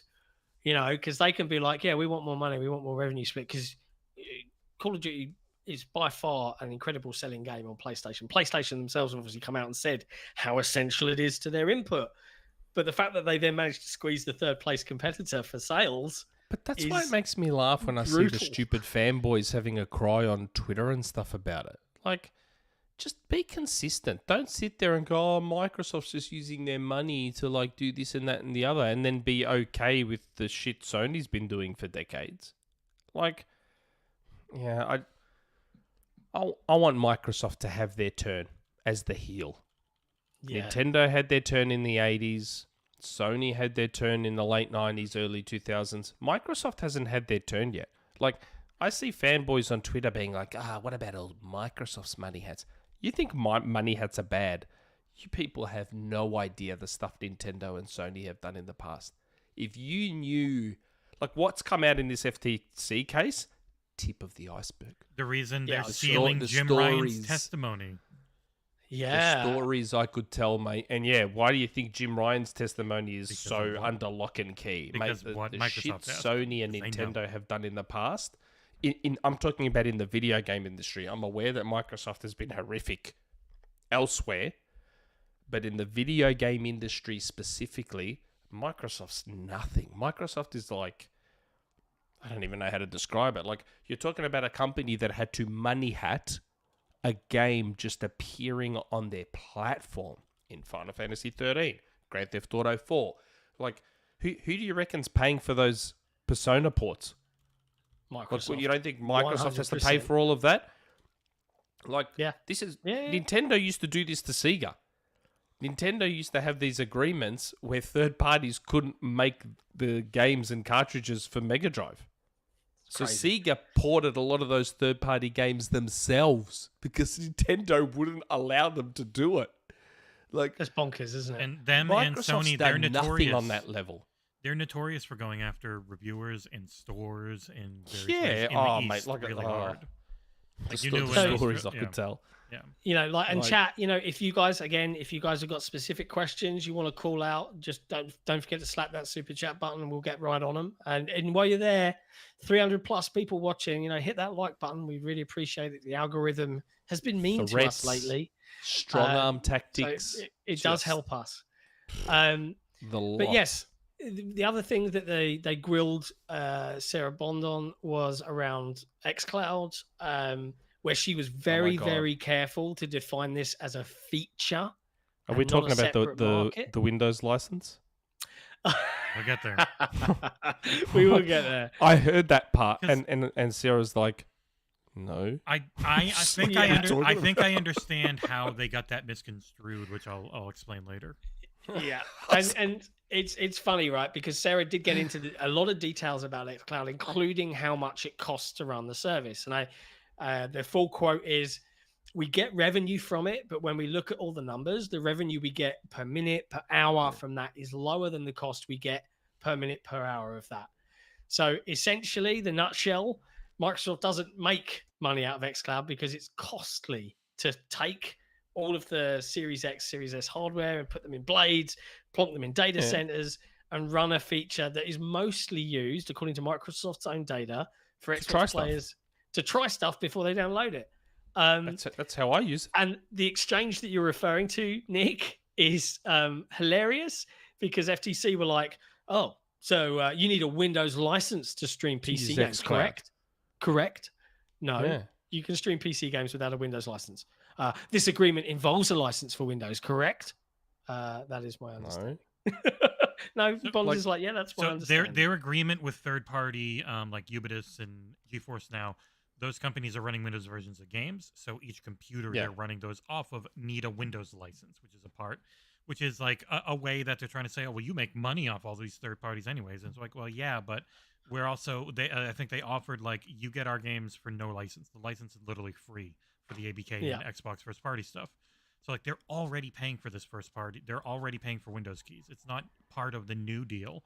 The new deal is you get our game licenses. Just ask. As long as you're a legitimate cloud company, you get them. That's it. And we've spoken about this in the past. It's a win-win for Microsoft because you still have to buy the game off them. So they don't care. Go stream it on GeForce Now. You've already bought it. You gave us our money for it. And I saw that argument as well. Like lots of, so Microsoft get all the money from the game purchases. It's like, these cloud providers are not it's their game. Store. They're not selling a product. They're selling access to streaming that product that you already own. It's a completely different thing. You rent their hardware. Yeah. I don't understand. Like, what? Like, I don't... Like, I get it, people right? Who big don't evil know. corporations, They don't know how it works. I understand. Everyone hates their big evil corporations. But, okay, that's fine. But they should still be allowed to operate the normal way. Like...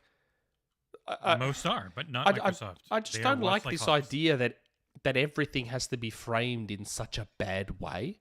But then Microsoft makes all the money. It's like, well, of course they do. It's their video game, and you're buying it from them.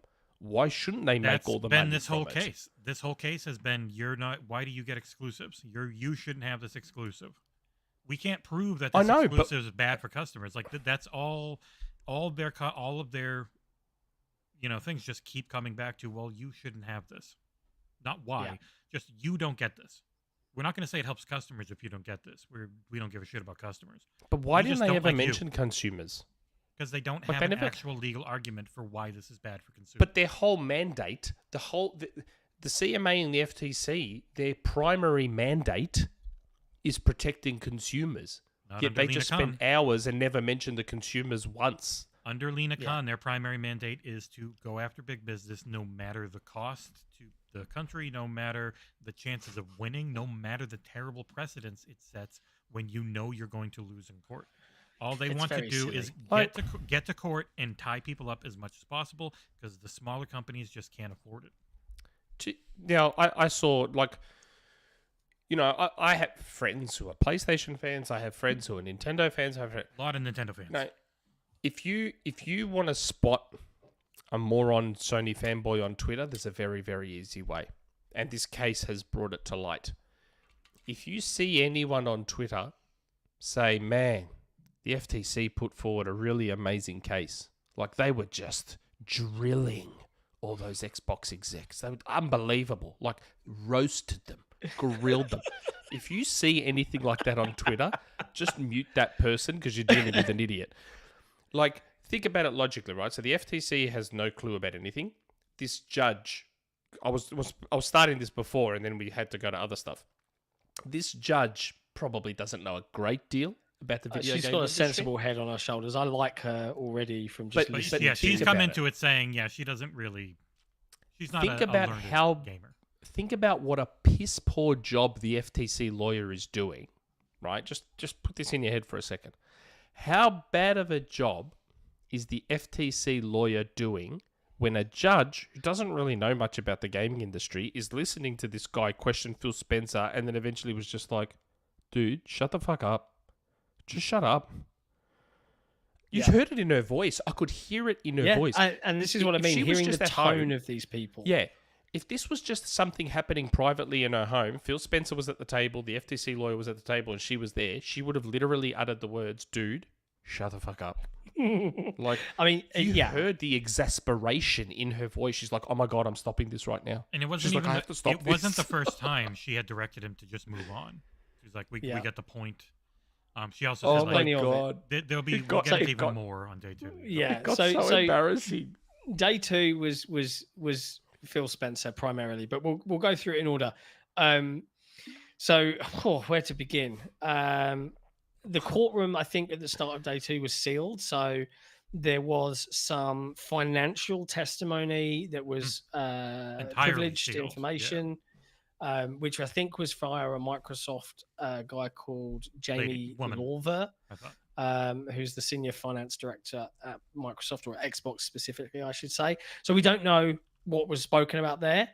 But then Spencer was next on the stand, and kudos to Phil. He remained very calm and collected throughout, and he did get drilled, right, ineffectively, and he held his own. Some frustration in his voice. Phil, you could hear he was annoyed at the stupidity of the questions. I could hear there were moments where you could tell Phil just wanted to go, dude, you're fucking pushing it, and you're starting to piss me off.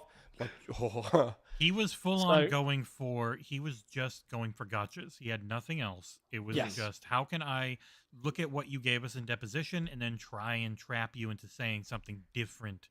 But and the big focus of day 2 was funnily enough all about Nintendo's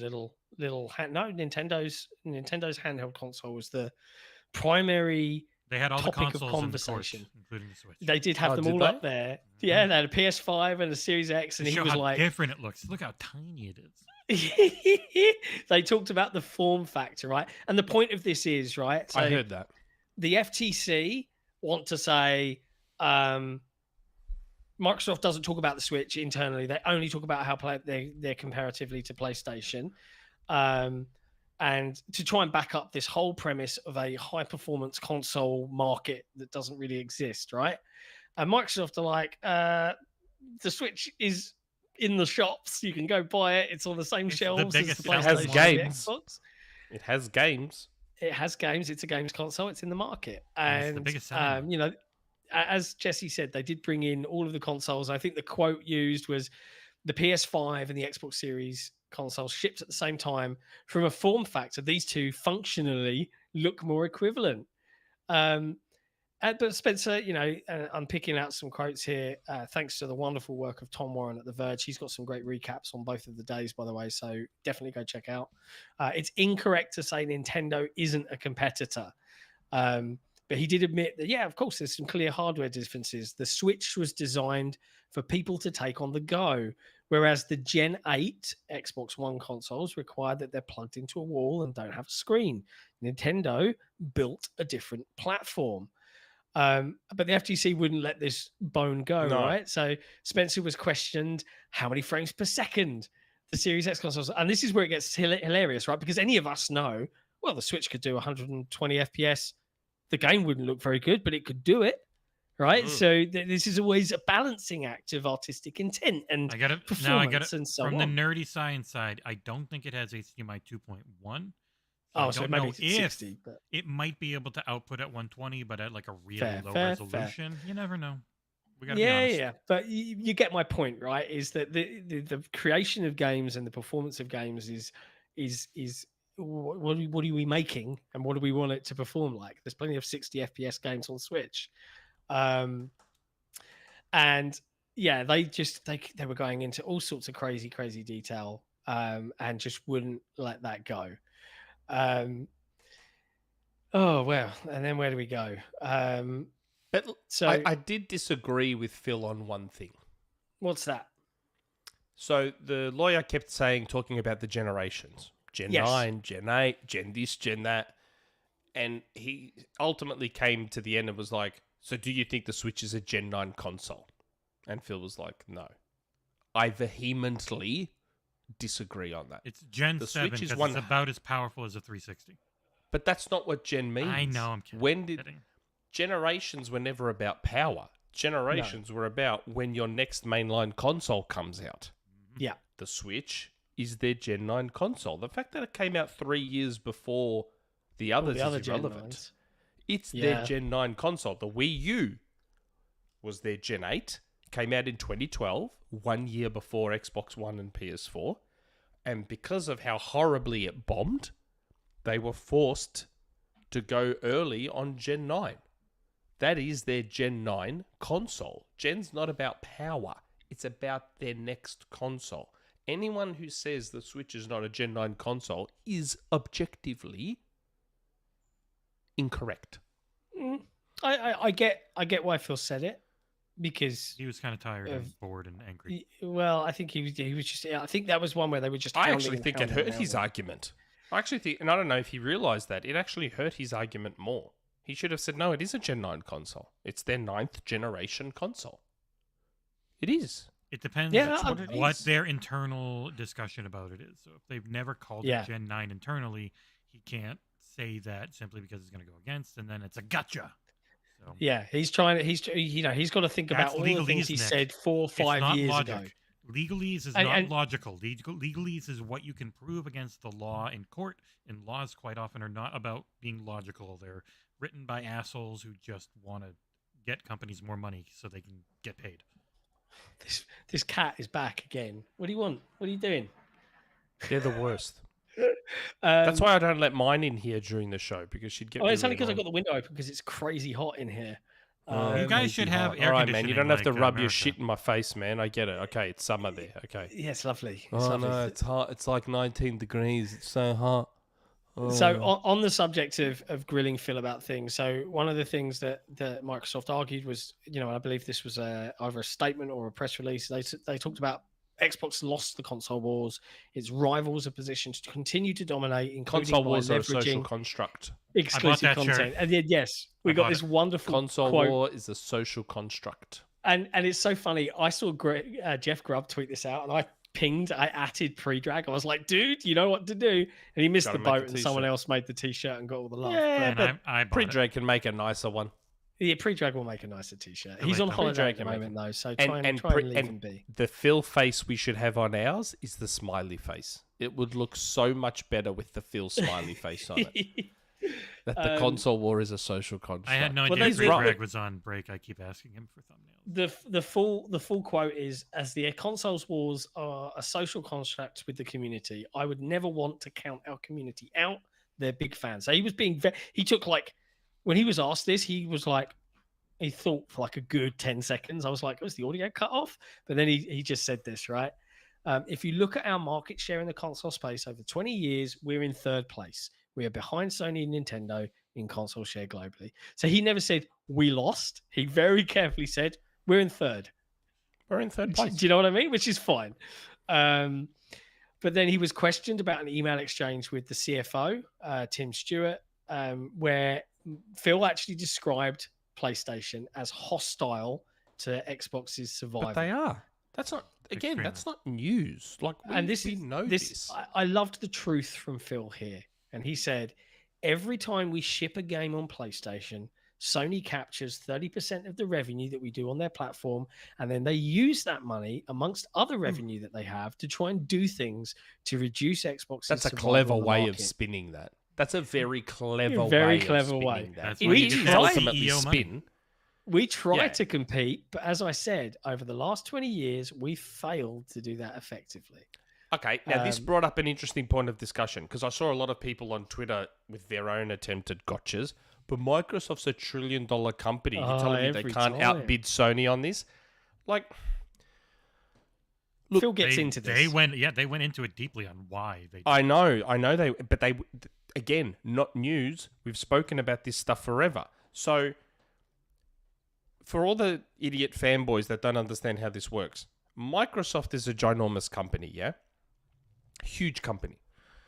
Video games are a very small and relatively unimportant part of that company, right?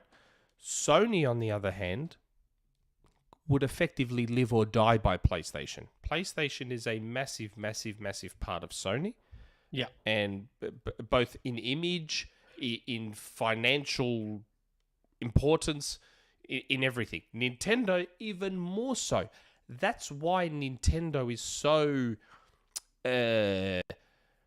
OCD about their games being so incredibly good, and like Nintendo may have games that aren't for you, but Nintendo doesn't have many genuinely bad games. And there's a reason for that. It's because they can't afford to have bad games, right? Because Nintendo's entire business, regardless of just his wrong opinions on Super Mario Odyssey, whatever. I didn't say it's a bad game.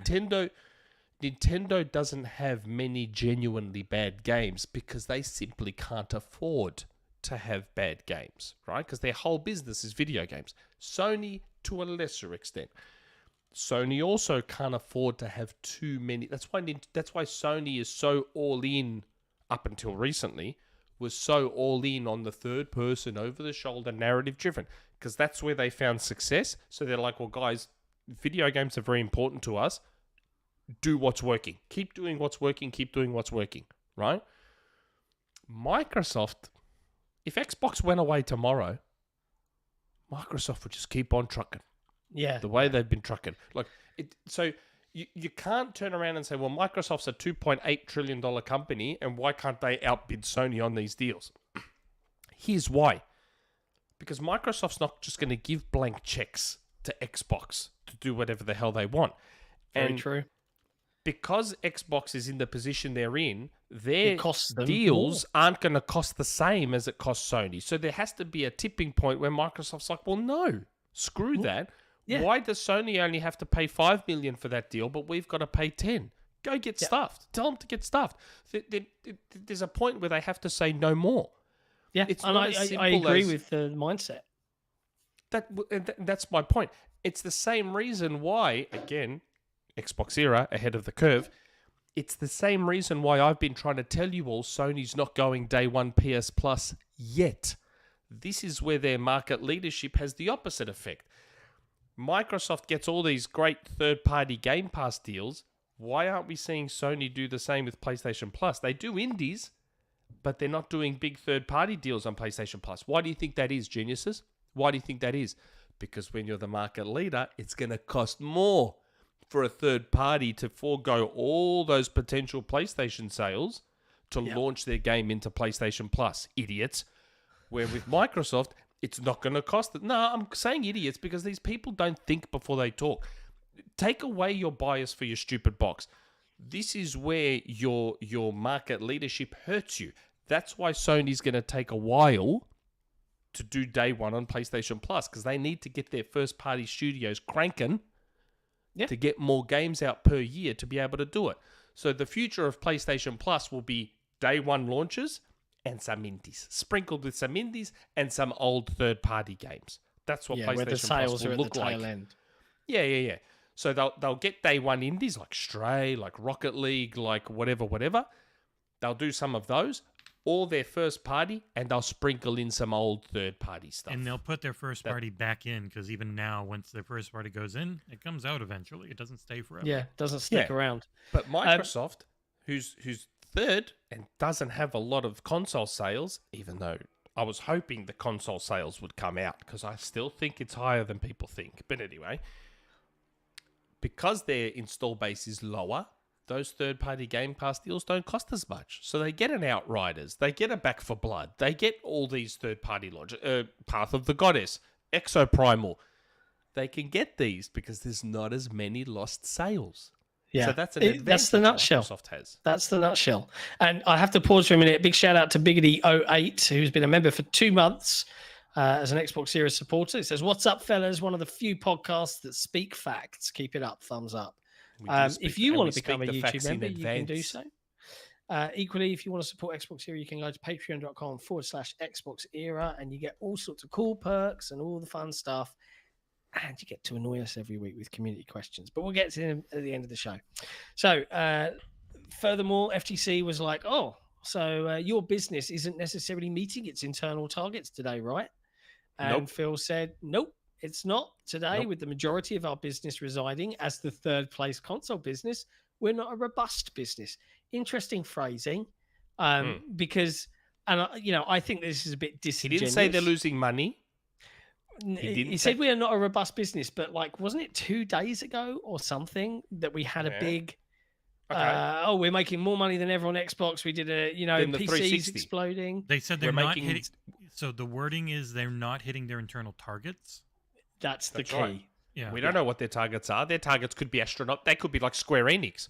They could be like Square Enix, where Square Enix wants Tomb Raider to sell 47 million copies and only 20 million didn't hit out. Isn't that the same thing? So Square Enix always says that their Western games were failing because they had these ridiculous targets for them. But then we find out that Tomb Raider sold like 13 million copies. It's like, man, that's actually pretty damn good. Oh, but man, that was below our expectations. What the hell were your expectations? Yeah, of course. That's why Phil, we always say this. Phil's always very clever with wording. He knows what he's doing. He's definitely been coached very, very well for the cross. Look, I'm sure there's a little bit of coaching, but let's be honest. Phil's been around long enough to probably not need that coaching. So yeah, he schooled this FTC lawyer a number of times, right? But he was quizzed further. Okay, well, why are you spending $70 billion on Activision then? And he explained it's all about the mobile opportunity. So the Phil quote here is, the deal, as we've talked about, expands our business to the mobile platform. The existing business that we run today as the third place console business is a very difficult business to drive profit and margin. So the opportunity for us to expand in a meaningful way into mobile, the world's largest gaming platform, was really both a strategic and business opportunity behind the deal. And then to back that up, Spencer was then quizzed from the FTC about how this Activision deal could help Xbox consoles. So I'll read the quotes here because these are great. FTC: if Microsoft's going to grow, particularly in a business like console, it can grow by taking share from its competitors. Poor Sony. Yeah, that's competition. Spencer, there is no console growth in our Activision deal model. So chat, what he means here is when Microsoft internally looked at Activision and modeled out what it's going to look like, what it's worth to them, what the ambitions will be if that acquisition closes, they did not calculate console growth as a part of that deal. It's not even a consideration. They're not concerned about growing Xbox as part of this deal. I'm sure off paper, they probably are a bit, but on paper, on paper, they did not mark it down as a consideration for growth. So when they're saying, we're actually in this for the mobile side of things and maybe the PC side of things, this is an important one. So the FTC followed this up with, do you have any intention of this deal helping you to climb out of the number 3 spot? And Spencer said, in console, no. And this is hilarious. FTC, so that's just a write-off. Yeah, I know. Is that a write-off? And you could hear Phil's annoyance. He's like, I don't understand how that's a write-off. This is where I was saying you could hear Phil start to get annoyed, like you could hear it. Yeah, rather than answer that, the FTC lawyer just moved on. He just ignored Phil, be like, how is that a write-off? Like, we're not, what? And his tone, the FTC lawyer's tone, pretty much the entire time with Phil was like just combative, like just on the edge of sounding like I don't like you and I'm gonna constantly come at you because I'm gonna get you. Like I got yous. So many of them. Yeah. It's just embarrassing.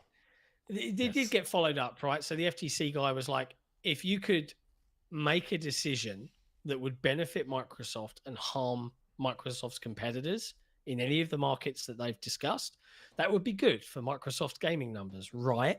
I hate the way the FTC lawyer is like, right? Like, right. Correct? After every question, I was like, oh, this is grinding my gears. So what he's trying to do here is kind of say, look, you're going to harm the competition and boost your own revenue here. And Phil answered again, very succinctly, we're trying to compete in the market by growing our business. some of our business growth is obviously growth that our competitors would like to have. So in the end, our growth is probably from some of our competitors not realizing that growth themselves, which is a very diplomatic way of saying if they're not going to invest, we will, and we'll realize that growth. That's not taking it away from them.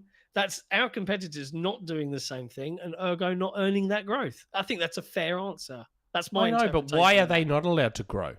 That's my question. What's hilarious. Why are they not allowed to grow? What's harming the consumer in that? The FTC is coming at it from two angles. That even if they get it right, even if they convince the judge, I still don't see how it helps them get a preliminary injunction. I don't see how proving that Nintendo doesn't count and that Xbox could potentially take away COD to boost their business and knock Sony's business down. Still, how does that hurt the market, and how is that worth essentially killing the deal by giving the PI? Like, even if you win on those points, which you're not because they're really dumb, how does that win your case? I don't get it. In my book. And as a tax-paying citizen, I find it really goddamn annoying that so much money is going into something so stupid. I wish it was being spent better. Brazil is still the gold standard. Mm-hmm. To this day, the Brazil regulators and how they tackled it is still the gold standard, which is ironic given Brazil is the market that arguably gets screwed over the most by Sony, by Nintendo, by Microsoft, by all of them. Like, it's crazy to me that the Brazil regulators were the only ones that really they get screwed over by their own rules. So the Brazil customers get screwed over the most, but Brazil's own tax rules are what make those prices so terrible. I know. I'm just saying, like, Brazil in general, in terms of buying a video game in Brazil, they get screwed over the most, yet they're the regulator that did this by far the best. Super quick. Absolute, not just quick, they were thorough, but efficient. Like, they covered so many things that I never thought of, that no other regulator has thought of. Like, here you've got the FTC being, but Sony, do you promise? We'll get to it. It's really painful. I've got the full exchange here. And then Brazil is like, well, hold on. If you guys have ABK, that's going to make you arguably quite powerful to the point where maybe other third parties get squeezed down and you don't need them anymore. I'm like, wow, I did not think of that. That's a thing I never thought of. That's like a real possibility. Unlikely, which obviously Brazil decided it was unlikely, but that was quite a clever thing to think of. I never thought about that. Yeah. Where the FTC and the CMA are just like, but what about PlayStation? who's going to think about them? Yeah, it's very, very strange. Oh my God, it's embarrassing. But it gets stranger, right? So they bring up Bethesda a lot. So obviously, exclusivity. This became then the hot topic. So we'd already heard on day one, Indiana Jones, we redid the deal with Disney. And it was going to ship on multiple consoles. It was going to do X, Y, and Z. And now, and Phil's answer to this was, look, well, it wasn't on Game Pass. And then we became a Game Pass house. So we went and redid that deal. And now it's going to be an Xbox Game Pass Day One game and PC only. They've obviously sorted out. That's up to Disney. That's what they do with Spider-Man. Fine. They're very happy. Disney is happy to do exclusives. They KOTOR was an exclusive. These aren't new deals. We said those exact words. We said those exact words when we spoke about indie being exclusive 2 years ago. We said when you got lucky. Disney aren't averse to doing exclusivity deals with consoles, are they? They did it with Spider-Man. And now they're going to do Marvel Ultimate Alliance 3 only on Switch. And they turned around and then started talking to Phil about Elder Scrolls 6. And Phil refused to confirm it. He said, I think we've been a little unclear on what platforms it's launching on, given how far out that game is. It's not even a game right now. That was something that Booty brought up too about Outer Worlds 2. It was like, well, we haven't decided yet. We all know. But they're not going to commit to anything they don't have to. So it's a stupid question to ask. They're not going to commit. But again, this is why I love the clever wording, right? And the reason I love Phil saying this is because Phil is basically confirming what I've been saying for the longest time. So I still personally believe that eventually Call of Duty will be exclusive to Xbox. That's my opinion, Rand and Jez. That's not insider info. That's my opinion. Hey, Nick, sorry to interrupt you, but at this point, we'll get into it a little bit because some of the questions are about it. But can you promise? Can you promise all of that? If Sony don't play ball and sign an agreement, that's what I was about to just get to now. So Phil said, yes, I can promise that we will continue to publish Call of Duty on PlayStation as long as Sony lets us. Why do you think Phil kept... He said it 2 or 3 times. Why do you think Phil kept saying, if Sony lets us? Minecraft. Because it's an important distinction to make. We have hit our friend Chris a lot about Minecraft not being a Series X version that runs at 4K. And this case, I think, has shown why. Because they weren't able to do that on PS5 at the time. And they know if they gave Xbox a better version, then shit like that would come back and bite them in the ass, which has been but a it's big... not just that. But it's also... So they didn't get the dev kits in time. They don't want to... And if the PlayStation can't do all the ray tracing stuff the Series X can do because it has lesser hardware, it would be an inferior version, and they know that they're being watched so tightly on this stuff. Here's the reason why Phil keeps saying, if Sony lets us. Sony has to sign a licensing agreement. Every game, all games have to have a licensing agreement, right? And if people bothered to actually read these licensing agreements, they'd realize that they don't own any of the games they think they own. Nope. But anyway, let's put that aside. Even the cartridges that you think you own, you don't actually own. There's going to have to be a licensing agreement signed now for COD.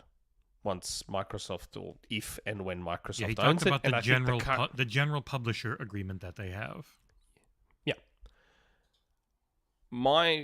This is just my personal feeling, and this is why Phil kept saying, if Sony lets us. So right now we now know through this case, and Microsoft's probably already known for ages, that Sony has given Activision a very favorable revenue share agreement. My guess, and I've said this before, is that they will try and close this deal. If the FTC doesn't get their PI, they'll close the deal straight away, and then they'll close it on the CMA as well, and they'll quickly redo that licensing agreement for Sony to make the terms as shitty as possible. Maybe like a 90-10. They've already got 88-12. If they've already got 88-12 allegibly, they may go to a 90-10. They did talk about that they were actually offering better terms in their agreement, but the thing that's right, in the current one. Yeah, but what Sony wants is they still want all their exclusivity. They want the exact same terms with the better split. So they still want their exclusive content for a year. They still want their exclusive perks on all this shit. They don't want parity. They want the better version still. But they're not going to get that. That's just stupid. They're not going to get that. But I mean, look, there's loads of stupid stuff, and we'll talk more about COD in a sec. Before we do, though, we've got a couple of super chats that we need to tackle. I think we got one. We've got Hitman. Hitman with the $1.99 super chat. Big brain. Ahoo. I don't know what that's. I think that was about Phil when we were talking about Phil being smart because he's a clever man. And Tim Per 21. Phil said under oath, "I will not be the one to break this exclusivity deal we make here today. Wait until Sarah Bond takes over. Baptism of fire." Yeah, I feel like Sarah is like super aggressive. We've said that for ages as well. We've said that for ages. Like Sarah has to be the one that takes over. Yeah, she just has to be. She's been primed. It feels a little bit like she's been primed for it, but he's letting her take. I'm sorry, he's letting her take front stage on a lot of stuff, like the showcases, and even after talking at the fan fest, like she was the main one talking. Like she's. But there's so many reasons, both front of house and back of house reasons, that Sarah should be the one that takes over. So many reasons. Stuff. Yeah. Anyway. But so there was all sorts of stuff the FTC kept throwing at Microsoft. Have you had conversations about skipping PlayStation with Activision titles? And he was repeatedly asked about this and feels like, I don't remember a specific conversation, but it would probably be a normal conversation for us to have over the course of a year. And he kept getting like, you don't remember a conversation in fall of 2021? It's like, bro, I can't remember a conversation I had last week, man. Imagine if you're talking about this stuff day in, day out. It was like this constant game of gotcha with this guy. And sometimes it's like 2 or 3 years old. Do you remember this very specific meeting that there's an email about? And it's like, Phil has how many meetings a day? Does he have like 5, 10 a day sometimes? It was like, you know, you said this thing in your, you know, in this ages ago, you said this thing, right?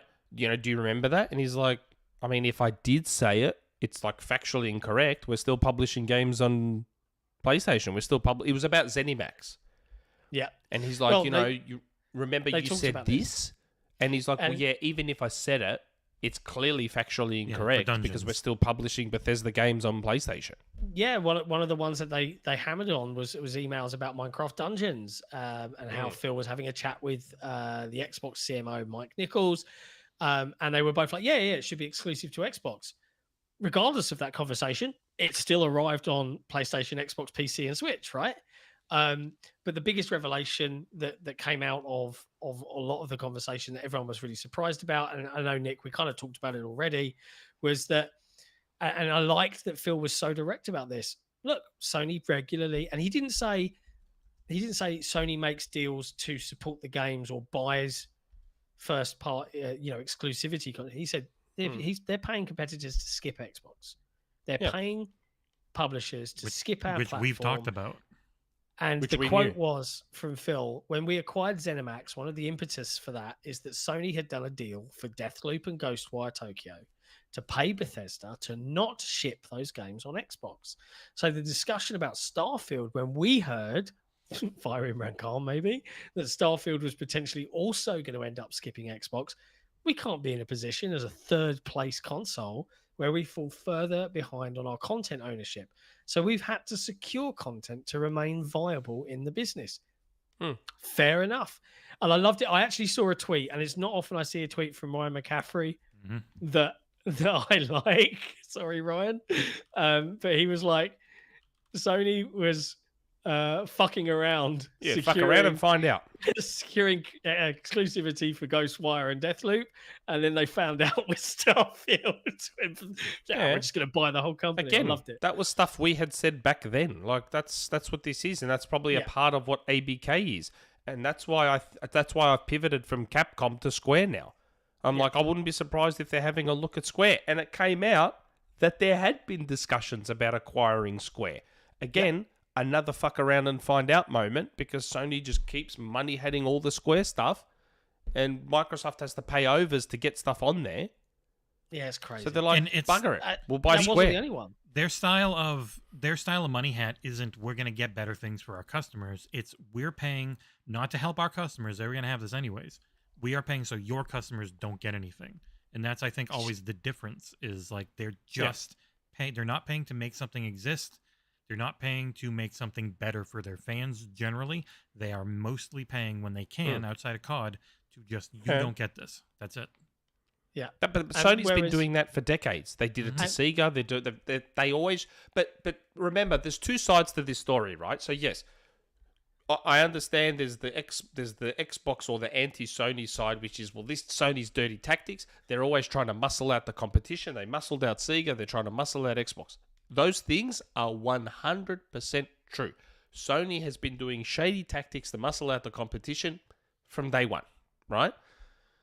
And that was born from the way Sony came into the industry when Nintendo screwed them over, right? So Nintendo screwed over Sony and created their worst enemy. And that's how Sony was born in the industry. So all they know is shady tactics, and it's worked for them. Look at Nintendo. Nintendo became what they became because of shady tactics. Sony became what they became because of shady tactics. Microsoft hasn't had their turn yet. Don't think that a few money hats here and there is anything compared to what Sony and Nintendo have done in the past. Now, while it's easy to say Sony's the bad guy because of these shady tactics and muscling out, Sony is the guy that comes in and finishes the job. That's the other side of the coin. Sega got to the point where they were forced out of the industry of their own stupidity. Yes, as a Sega fanboy back then, I put a lot of the blame on Sony. But really, Sony didn't make Sega release a 32X. Sony didn't make Sega release a Sega CD or a Saturn and screw up the Saturn. That was all Sega. So the Sega was already a dead man walking. Sony came along and went bang and put the final bullet in their head. This with Xbox is the same. So Sony didn't make Microsoft have the disastrous Xbox One launch. Sony didn't put them in that position. Microsoft put themselves in that position. The difference is when Sony came along and tried to put the bullet in the head, they didn't realize who they were actually dealing with. Yeah. Sony never thought that Microsoft, the parent company, would actually start to get involved. That was the difference. Sega didn't have a Microsoft behind them. Hopefully they will soon. Right. But Sega didn't have a Microsoft behind them to help them. So now Sony is this bully that's been picking on a kid in high school for years, but not realizing this kid had billionaire parents. That's what this is. Sega didn't have the billionaire parents. Microsoft does. I kind of agree with your stance there because, yeah, you know, the fact that Microsoft said, "Hang on a second, are we serious about that?" We all know the story, right? Satya Nadella and Phil. If we're going to go do this, can we actually go and do it rather than think about doing it and half-heartedly do it? Can we make it a pillar? Now they have. But all of this, Square Enix, you know, ZeniMax, one of the other acquisitions that came to light was Microsoft did explore acquiring Zynga. As we all know, Take-Two got that in the end. Well, they were like, Zynga wasn't big enough. Yeah, Phil actually called out in the end the opportunity that we needed to have. We needed something bigger than Zynga, and it was too small to start us and give us a kickstart into mobile. But look, we get to the meat and potatoes of it, which is the Call of Duty oath, the promise, the pinky promises. Oh, two of them. God, the pinky swear. Right? You had to do it twice. And it's funny. So in the middle, you get the first one. You'll go into in a second. But then after the break, when he came back and he had obviously been on Twitter, and he's like, "Okay, I know what people are going to try and say." That was very funny. Yeah. So he got called out and he said to the judge, "I would raise my hand. I'd do whatever it takes. My commitment is, and my testimony is, that we will continue to ship future versions of Call of Duty on Sony's PlayStation 5. So that was the first time this came up, right? Now, the key word there, obviously, is he only said 5, which left wiggle room to all the conspiracy nuts out there that, what about PlayStation 6 and PlayStation 7 and so on? And the FTC chomped on that. And they asked the question, right? Can you swear under oath without looking at any future terms that you need to hash out that you'll ship all the versions of Call of Duty that may exist on all the versions of PlayStation that may exist in the next 10 years? And Phil said, that's my goal. Yes. And then there was more back and forth. And again, he said, yeah, that's my goal. If what you're trying to propose is that Sony might change the terms of how we ship games on our platform that would prohibit us from shipping on their platforms.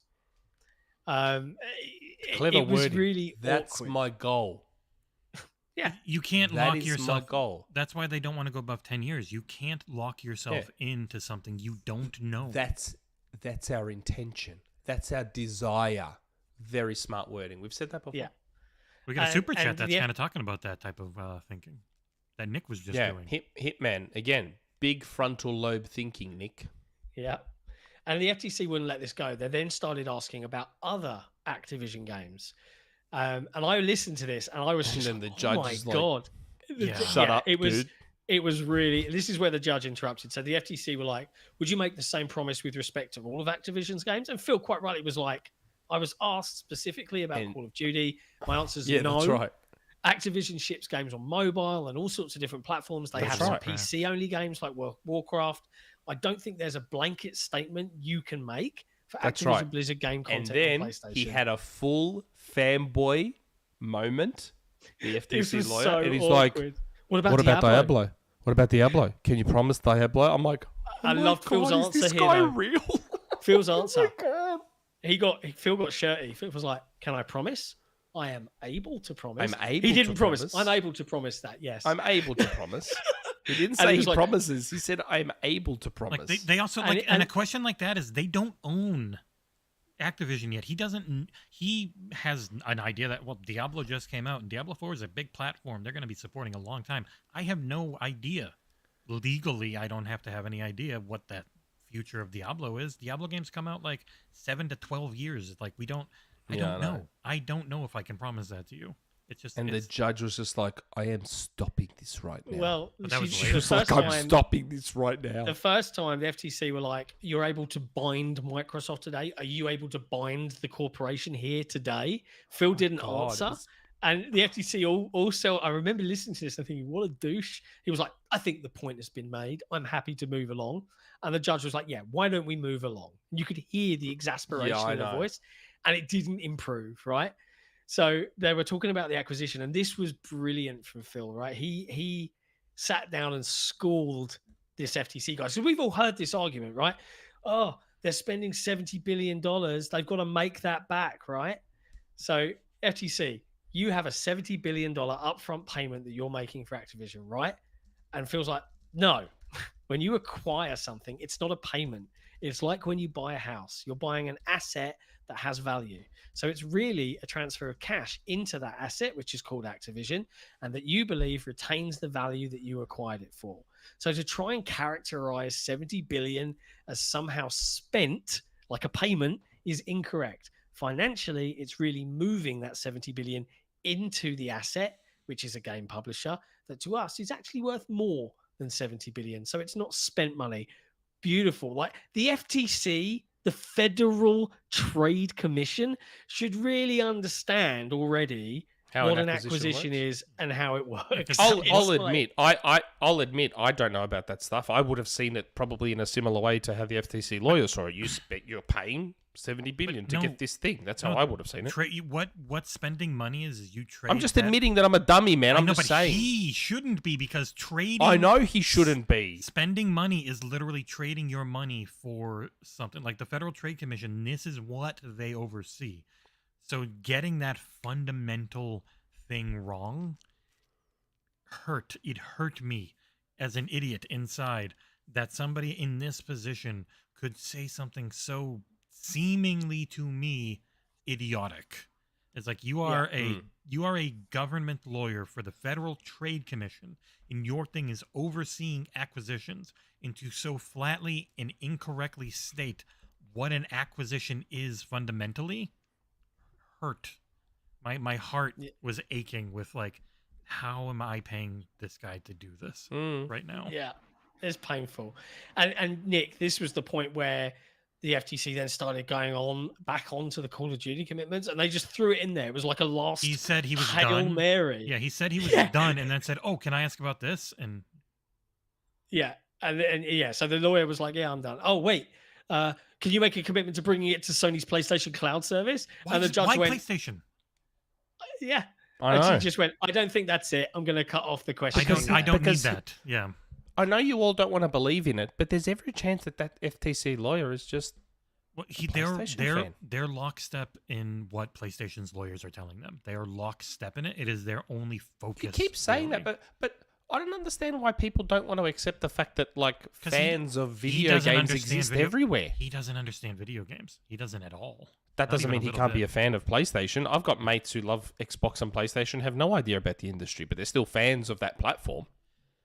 Is it really that hard to believe?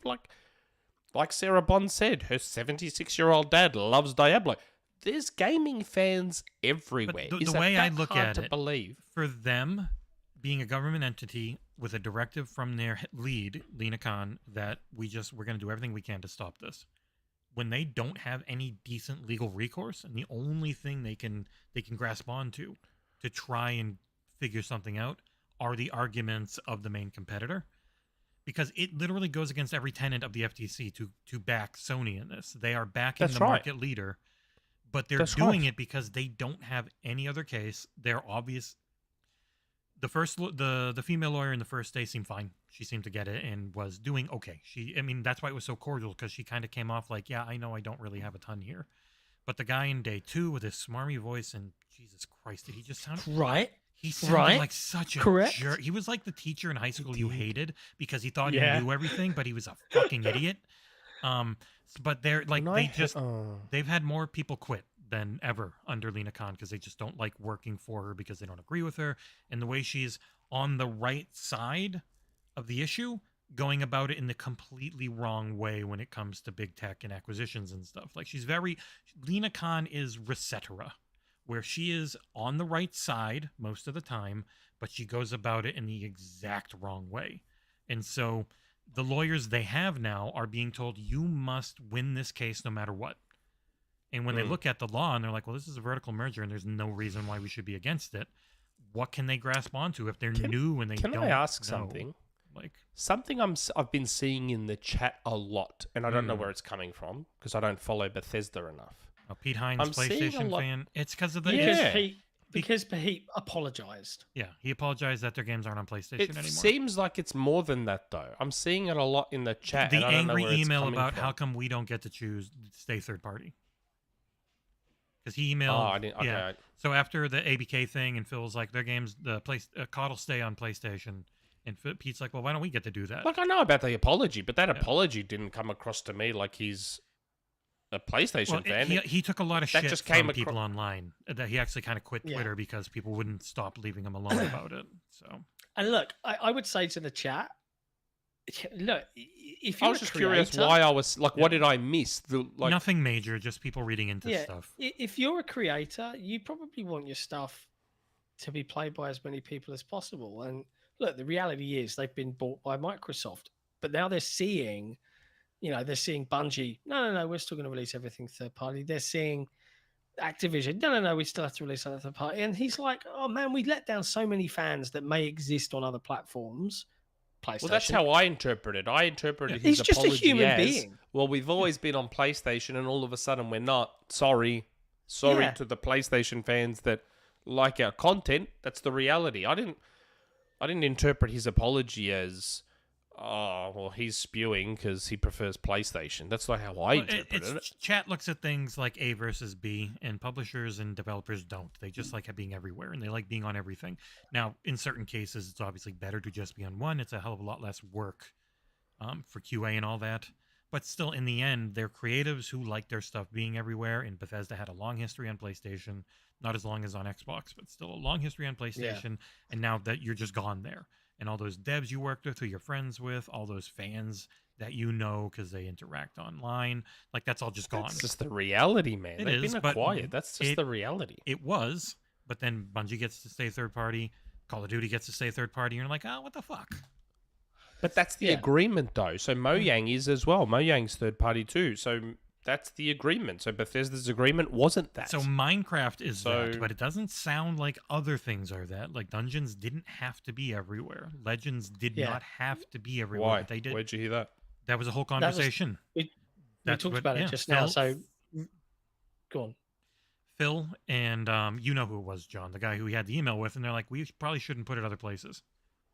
They said literally in an email, we should keep Dungeons I thought that was just talking about Minecraft in general. No, talking Minecraft, about the spin-offs. The game, but the spin-offs did not have to be exclusive. The spin-offs did not have to be third party. They could have been exclusive, but like Geoff Grubb has talked about, a very data-driven company, they ran the numbers and they're like, no, Minecraft's so big everywhere.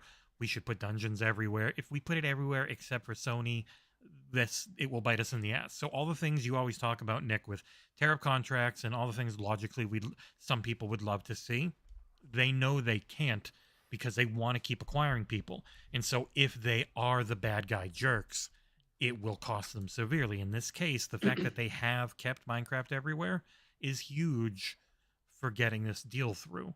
And so that's why in the end they weren't going to tear up any contracts on Ghostwire. I think the fact that the judge isn't super knowledgeable about the industry, I think that hurts Microsoft. That's why they wanted more days to teach her. That's why they wanted 5 days instead of 2. Because it's been nice listening to the judge actually stop both lawyers and be like, "So how does this work?" And explain this to me. Sarah Bond, is Game Pass real? That sounds unbelievable. Like she was like, "Holy shit, Game Pass is a thing? That sounds great." Yeah. But the funniest part is, doesn't that just go to show you? I think I was talking about this earlier, before we had the Switch. Doesn't that show you what a terrible job that the FTC lawyer is doing, though? Like, really, massively. if this FTC lawyer was even remotely decent at his job, all he'd have to do for this judge, right, is sound smart, without actually being smart. Like that certain YouTuber that talks in circles and doesn't say anything. Like, all this FTC lawyer has to do is sound intelligent. And then the judge might be like, oh, yeah, you're making some great arguments. He could be making the stupidest arguments ever. But because he sounds smart, that might be enough. And that's my thing is, I think it could get blocked because of that. But at the same time, I've been hearing this FTC lawyer, and he sounds like an idiot. Yeah. So it might... I have no idea how this is... Like, he sounds like he doesn't actually understand the industry, which I think just hurts your case in the end, because you keep trying to do gotchas. No, I'm not talking about his industry knowledge. I'm not even referring to his industry knowledge. But it's got to be stuff they can't push back so quickly on with actual facts, because the judge will see that and just be like, well, why don't you know this better? He feels unprepared in a way, because he keeps trying to go in directions and immediately getting smacked down. And it's not just an idiot thing. It's you don't sound prepared, and you don't sound like you have an actual case. Yeah, it's bizarre to me as well. Like that, he has to sell her. I know, but he doesn't even sound well read. Like, shut up. Like John. when he said, like when he was like, he just when I heard him say the words, like, "Do you promise?" Oh my god, you sound like a he was trying to that's sound like he's putting pressure on the witness, but he just came across like a dick. And it's nothing. It's not what this case is about. Even that's not what this case is about. Like, it's not about keeping shit on Sony. It's about does this harm consumers? That's right. That's what I mean. Like he's not even good at sounding smart. Like if he was, it's very painful. If he was at least well versed enough to sound really intelligent, he could sway the judge who doesn't know anything about the industry.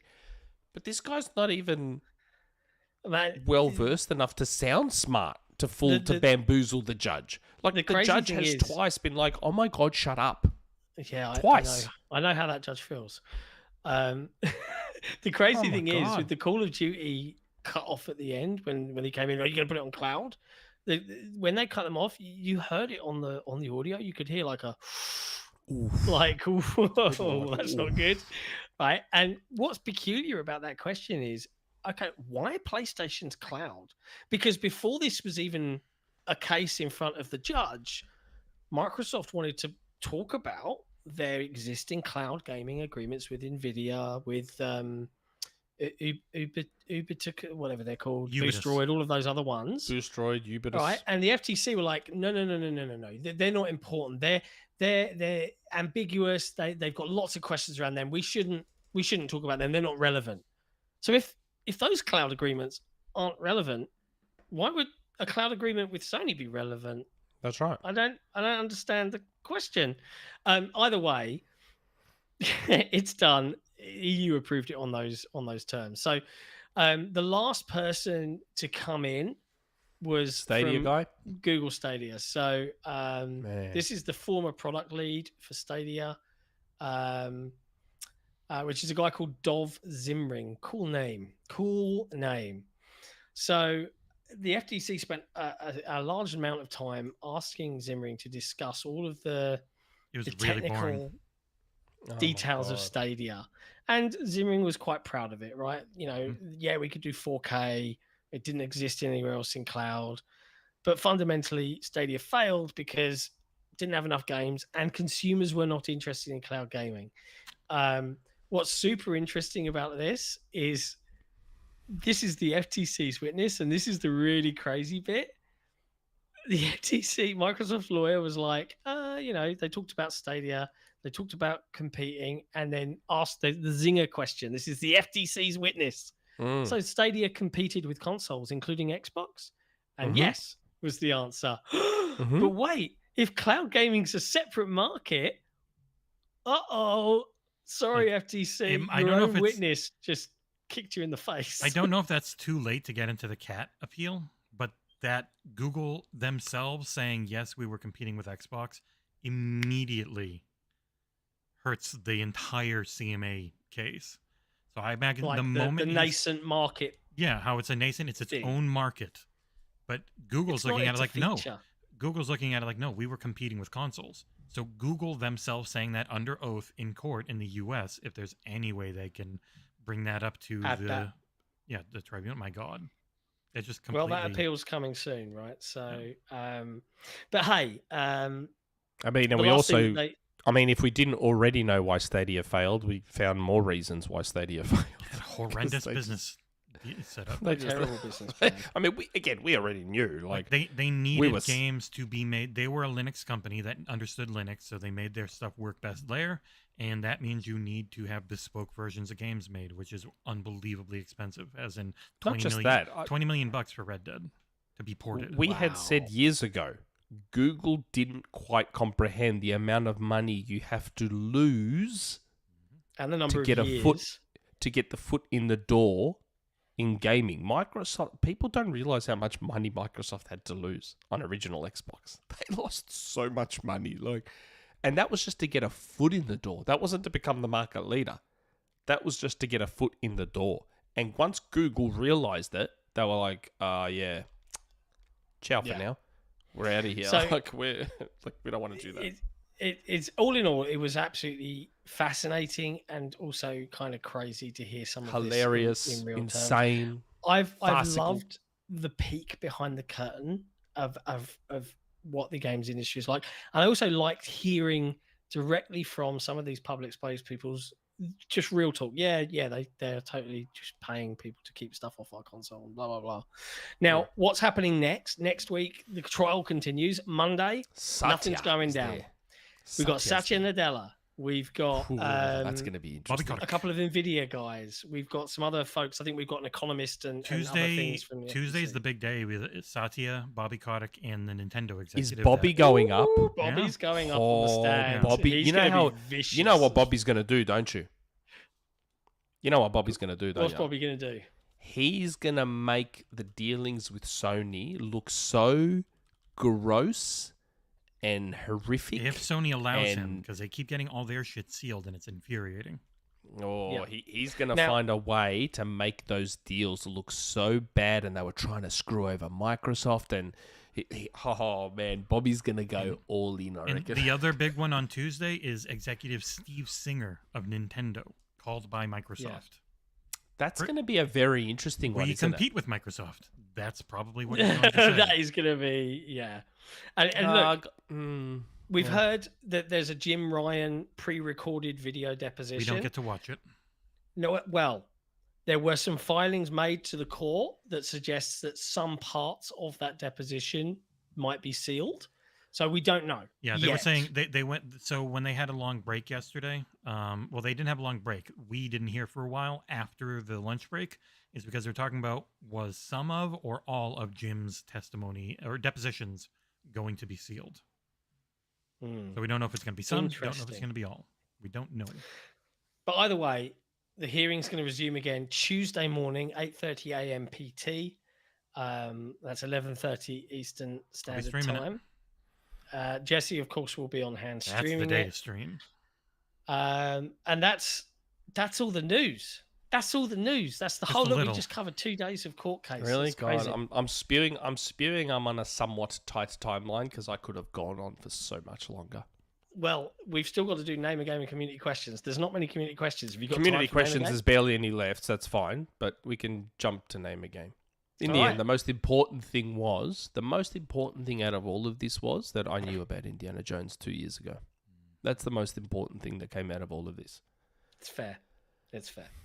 Yeah, my sources aren't 100% all of the time, but 60% of the time, they work every time. Yeah, I wonder now... Anchorman joke there. Yeah, I wonder now, though... Okay, let's play this out. 3 days in court next week. And they win. So FTC don't get their preliminary injunction. Microsoft could close the deal in the US. Kay Asante, good one. Thank you for reminding us. Oh, no, we didn't. No, that's true. But yeah, like they win. FTC don't get their preliminary injunction. There's been lots of talk about closing over the CMA's veto. Good. I wonder, I know they've got the cat appeal. The problem with the cat appeal is it's after the July 18th renegotiation, end of the deal, $3 billion payout to Activision date. I wonder if some of the conversations they'll have with the UK is, look, we're going through the appeal process, but you guys aren't moving fast enough, and it's going to cost us $3 billion. So we're just giving you a heads up that we have now the ability to close this deal in every other country but the UK. Yep. So we're going to, and we'll Yep. go through the appeal process. And if we have to be paying fines, we'll pay fines. But this is how we're going to do it. I wonder if that's just a conversation that Microsoft will just be very plain and clear. Like, we respect you guys, but the facts and the law are on our side. We've heard directly from our competitors that they compete with us. We've heard directly from cloud companies that tried and failed that, yeah, we were competing with Xbox. We're going to close the deal. I wonder if that's a thing that's going to happen, and they'll just... But, you know, as always with these things, Microsoft is big and they do not want to get on the wrong side of regulators because it, you know, there's bad a things point can where they happen. don't have much choice. They're being backed into a corner now where they've tried to be Mr. Nice Guy, and there are certain parties being idiots. There's super chat. Mark Hott with a $10 super chat. FTC knows nothing or care about gaming or Sony. They're trying to go after big tech. US Congress questions Lena Khan about protecting a Japanese company over 2 US companies. Yeah, that's been an angle too. Clip. We saw that clip. Microsoft's using their lobbying money well. My only assumption there is, because it is odd that the FTC, which is a US regulator, worrying US about companies. a Japanese company. It is a little bit odd. It's a crusade against large companies. Big tech, that's right. Now, Kayasante brings up something I did want to talk about, and we forgot, the price increases. Yes. Interesting timing of that, isn't it? Well, I don't think it is. I think it's part of this whole ABK thing. They wanted to make sure this isn't about the acquisition, because they had said that before. Right. Like they had said in filings, if these prices will eventually increase, and if they do, it's not because of this deal. It's because of inflation and rising See, I don't costs. like that. See, I personally think there should be more pushback to that. Well, I think I've read an article from one of the team here that's pretty good about going into some of the details on that. So it should hopefully land on Xbox. No, I know, but I don't like the idea that because Microsoft is trying to win this case, because one of the arguments the CMA made, I assume the FTC has made, and a lot of others have made, well, you could increase prices with ABK. So what does Microsoft do to get around that? They increase prices before ABK. Yeah, maybe. Well, it's against the rest of the market to not have raised the prices already, because their main competitor... I know, but... Yeah. I know that the Game Pass, timing on it. Game Pass is still in growth mode, right? They're only at 30 million or so subs. I would argue it's still in growth mode. When you're in growth mode, you don't up the price. So for them to up the price now just to help their case is shitty. Like, I people imagine should be a they've bit more wanted to pissed raise about that. They've wanted to raise the price for a while because inflation around the world is a real thing. Their main competitor did it and had no issues. So at that point, once you see Sony upped everything and no one cared, you're just like, and people but are that's more and more because Sony can do whatever they want and no one cares. It's a different argument. The inflation argument's bullshit because they're $1 trillion company. So whatever. No, it's not. They're $1 trillion company that has to keep making more. It's the byproduct of how shitty capitalism is. It doesn't matter if you're making share money. market and all that bullshit. Doesn't matter if you're making money. It doesn't matter if you're profitable. It matters if you're more profitable than you were before. That's what matters. I think from a consumer point of view, the only real big downside is, look, it costs us more money, and it's a frustrating thing to see. On one press release, they're talking about how we've had the biggest growth, most players ever. We've made $1 billion in Game Pass PC, blah, blah, blah. $1 billion. Most of us would never see that kind of money ever in our lives, right? Most of us, none of us. None of us, right? All of us combined. Well, the empire is growing, my friend. But that's except my Huggy point. Chani. Yeah, but it is a thing. It is a thing. But yes, Microsoft. I don't know. Prices. It didn't sit well with me. It shouldn't sit well with any not customers. in the US. Not in the US for the console hardware price. Again, just like Sony as well. Like it's they match Sony because they can, because it will get them more money. They're gonna have. They did it now. Nick, but why not in the US? If it's about inflation and it's about all these other things, why not in the US? Because that's their most strongest market. Sony didn't do it. That's right. So it's not about inflation. No, because Sony didn't do it here. They only did it where Sony did, and Sony didn't do it here. They did But Sony's excuse was inflation as well, and that was bullshit too. Yeah, but Xbox can have whatever excuse they are. We know they raised their prices to either match or be just below Sony because they could. Because they'll make more money. They're a capitalist company that just I think it was more about winning this case. I think it was more about the case. Helps there too, but also they're about to sell Starfield, They know they're going to sell way more consoles. They didn't up the price of the Series S. So it's just the Series X has gone up everywhere. Well, the 1 but terabyte US. one, the 1 terabyte one is their price increase. Yes, sneakily. That's their price $349. increase. Even that, the $50 probably isn't that far off of what, like it's probably about $20, $30, less than what the SSD costs. There's no way known they're paying that much more for that SSD this many years later. Jumping 10 or 20 bucks on the SSD. In the bulk, no, I could jump on bloody AliExpress and pay less than that. No, dog way. shit. They're not getting a dog shit SSD. They need one that actually works. One of the main things you'll learn if you're a tech nerd like me is memory and SSDs are not equal. They're not anywhere close to equal. That's why you can put in, wow, I've got this incredibly powerful one that goes into the PS5, or they put this super fast one in the PS5, but it actually sucks in most things it would be used for. It sucks at writing. It's dog shit slow. The Xbox One is really fucking fast at writing and reading. It's a solid 2 to 3.5 gigabytes at all time. I know, but in the amount Microsoft is getting them wholesale, it wouldn't have needed $50. You don't know that. You don't know the bomb. It might be something they're getting. They are doubling their capacity, and that costs money. They're going from something pretty small in 512 that's not that expensive, keeps the BOM down, to something that's more standard in 1, which means that chip has to be designed a different way. It needs more cooling around it. Like the Series S gets hot as shit, so I wouldn't be surprised if there's different. Oh, that I know. Yeah, this might be a hardware refresh where it's a different sock, where it's a different cooling inside. It would be. I had heard about that possibly happening quite a while back. I wouldn't be surprised even if the parts are the Series same. S is that. Even if the parts are the same, the R&D that goes into creating that needs to be paid off.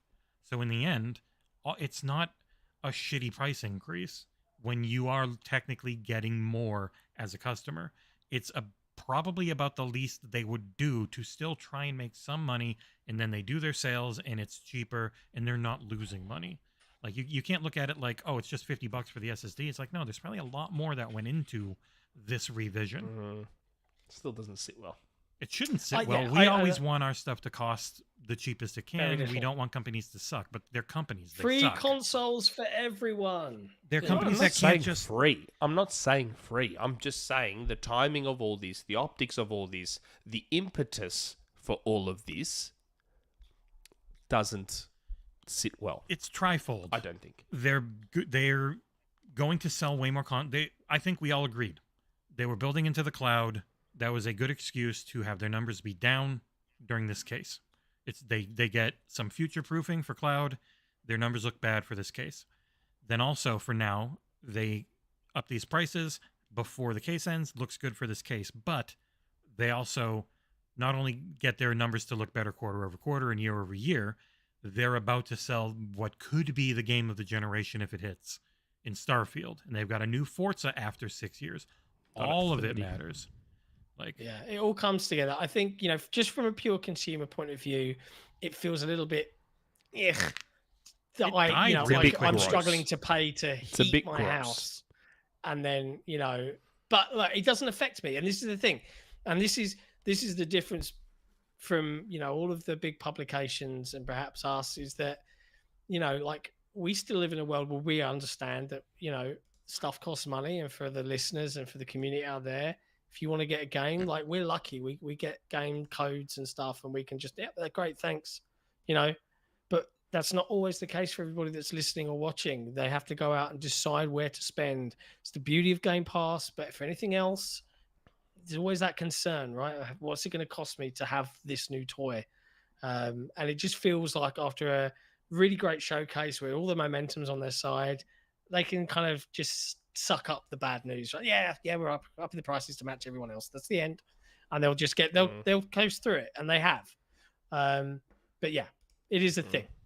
Anyway, let's do name a game. Jesse, I just sent you a message. The previous game died, so we need a new game code, please. No, it didn't die. It's still there. You can just reconnect to it. It kicked me out and said that game is dead. So weird. All right, let me do very strange. But anyway, chat. Thanks for hanging out so far. All 300 plus of you watching. Do us a favor, hit that like button if you haven't. We're about to play Name a Game, which is where we take the name of a game and we replace the words with synonyms most of the time of those words. And Nick and I will play for some patrons to compete. Let's hit the button. Button's been hit.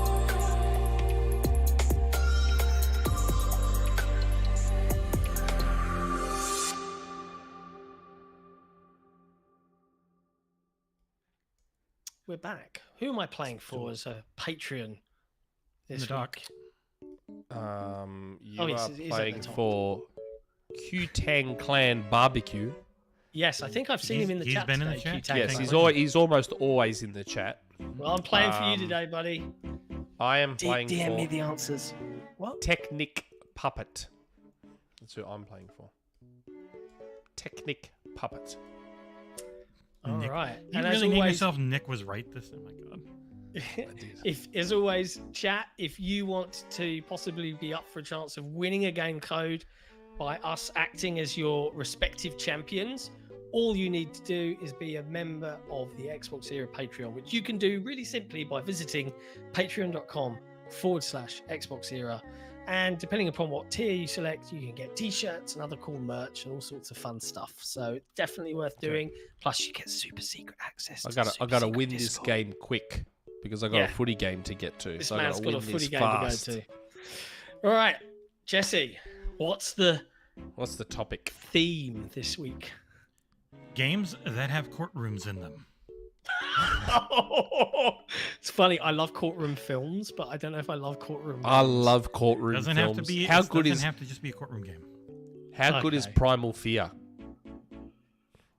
Ed alright. Norton and Oh Richard god, Gere. yeah. Oh, mate. A few The good Judge, Robert Downey Jr., The Judge was great. Philadelphia. 12 Angry Men, Yep, classic. Time to Kill. Oh, Oh, man. A Time to Kill, man. A Time to Kill. Ooh, that is game, that so film good. hits hard. Yeah, that's so good. Actually, maybe because we still haven't settled on our movies for the next movie podcast. I watched Spider-Man, by the way, so we can do Spider-Man. I What a watched film. Across the Spider-Verse. I have thoughts. Yeah, Made I under would- horrible it's gotta be conditions. one of the We'll have to films. go into all the Yeah, crunch on it's that come out. It's since come out, hasn't it? one. Yeah. Allegedly. So we'll do Across the Spider-Verse and like I don't know, maybe we do A Time to Kill. Yeah, I'm up for that as a classic. Why not? Yeah. Anyway, Okay. let's go. Let's do this. All right. do it. Number one is one word, but it's a compound word, so I'm giving you two. But the answer is one. Okay. The question for number one There's is a courtroom. games that have a courtroom in them. Not about. They don't have to be about law. They just have a courtroom in them at some point. Hmm. First one is Post-Shindig. Post, P-O-S-T hyphen Shindig. Nick was right. After Party? Correct. Doesn't even have to be that you understand. It's got a. I've never played this game, so Yeah. I don't know. I'm basing my answers purely on the words That's what I'm Jesse is saying, yeah. giving because You I've can do never it just- played any of these games. Based on the words, works just fine. As long as you get it, you get it. You don't have to understand that it had a courtroom in it. Gotta or end this play it. quick, mate. I got a footy game to go to. I can't toy with you anymore. I gotta go. Gotta do what? You gotta what? I feel like going on some tangents. Do you feel like going I on said some I tangents? said I gotta Jesse? go. I can't. I said I can't toy with John anymore. I've gotta go. Oh no, I can't hear Nick anymore. What's going on? Yeah, that's weird. That's weird. Let's go. Okay. What's the... Hurry the fuck up. Oh, I see you guys laughing. What happened? Guys, you want to make Nick stick around, start slapping down those super chats, people, because he won't be No. able to go. All right. Come on. Start Number talking about Mario Odyssey, Melbourne, coffee. You know what to do. Number I haven't two. had a coffee this morning. Instruments of strife, decision. Instruments of strife, Nick. Oh no! Why did I buzz? Sick. Gears of War Judgment. Correct. Wait, I didn't even get to answer. You said, why did I buzz? I know, but I had Did to then you know think that of one? it. You said, why did I do it?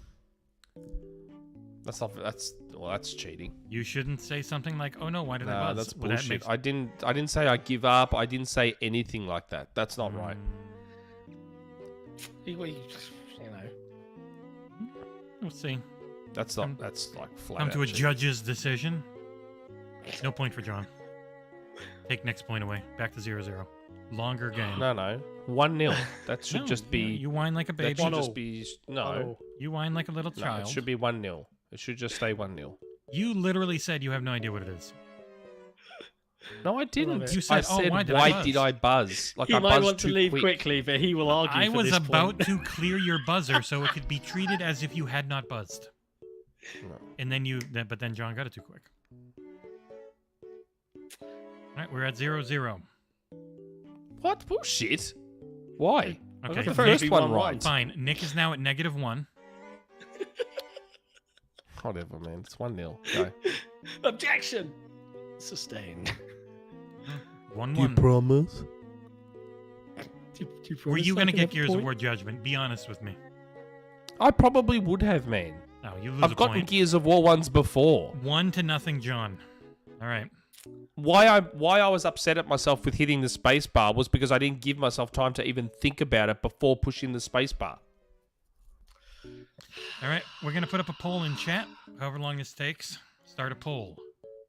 Should John Should I get have a point? the point? Hurry up! I've got, like, You're my the one cousin's gonna doing be this. here in It could've 22 just- minutes. it could've He's just been gonna be 1-1. here in 22 It minutes. could have I've just got to been go. 1-1. Hurry up! You're arguing. Come on, chat. Vote for me. Shut Vote up for me. and go.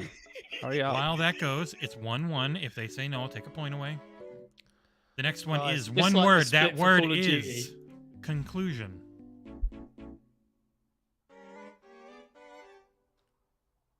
Conclusion. Oh. A game. One word. One word. Conclusion. Like, I know what a conclusion is, and I'm sure John does too. I just can't think of a Yeah. game that's got that name. I mean, Jack got it immediately. How did someone say Ace Attorney? It's only one word, Amit. Conclusion. All right, John's at 90% on the yes, so 47 votes, Nick. We're going to give John the point. Sick. I already said the word. It's got to be judgment. Correct. Okay. That game is on Xbox now, by the way. Released a sequel. Judgment. Conclusion. It's the stupid one that's not got an E in it, and it confused me every time because I write it judge with an E.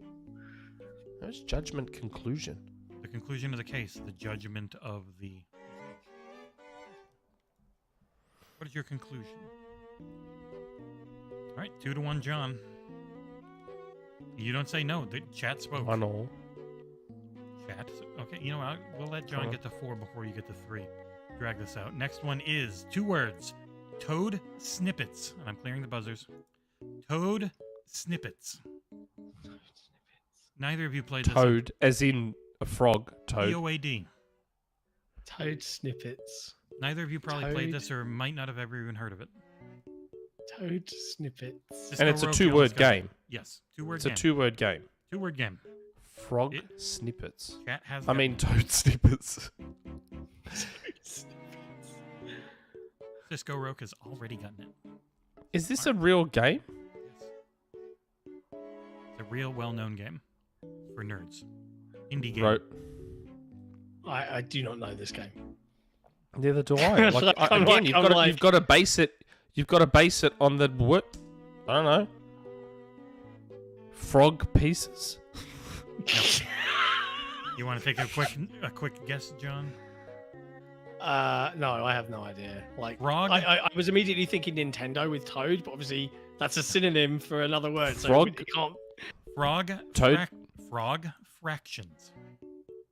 Oh, Nick, you were pretty Fuck is that close. game? What Never is heard that I have game? no idea what that is. What is Wow. frog fractions? Right. Fractions or factions? Again, I had to base it off the Fractions. words Jesse was saying. Per- Snippets, pieces, frac- bits. Fractions. Frog fractions.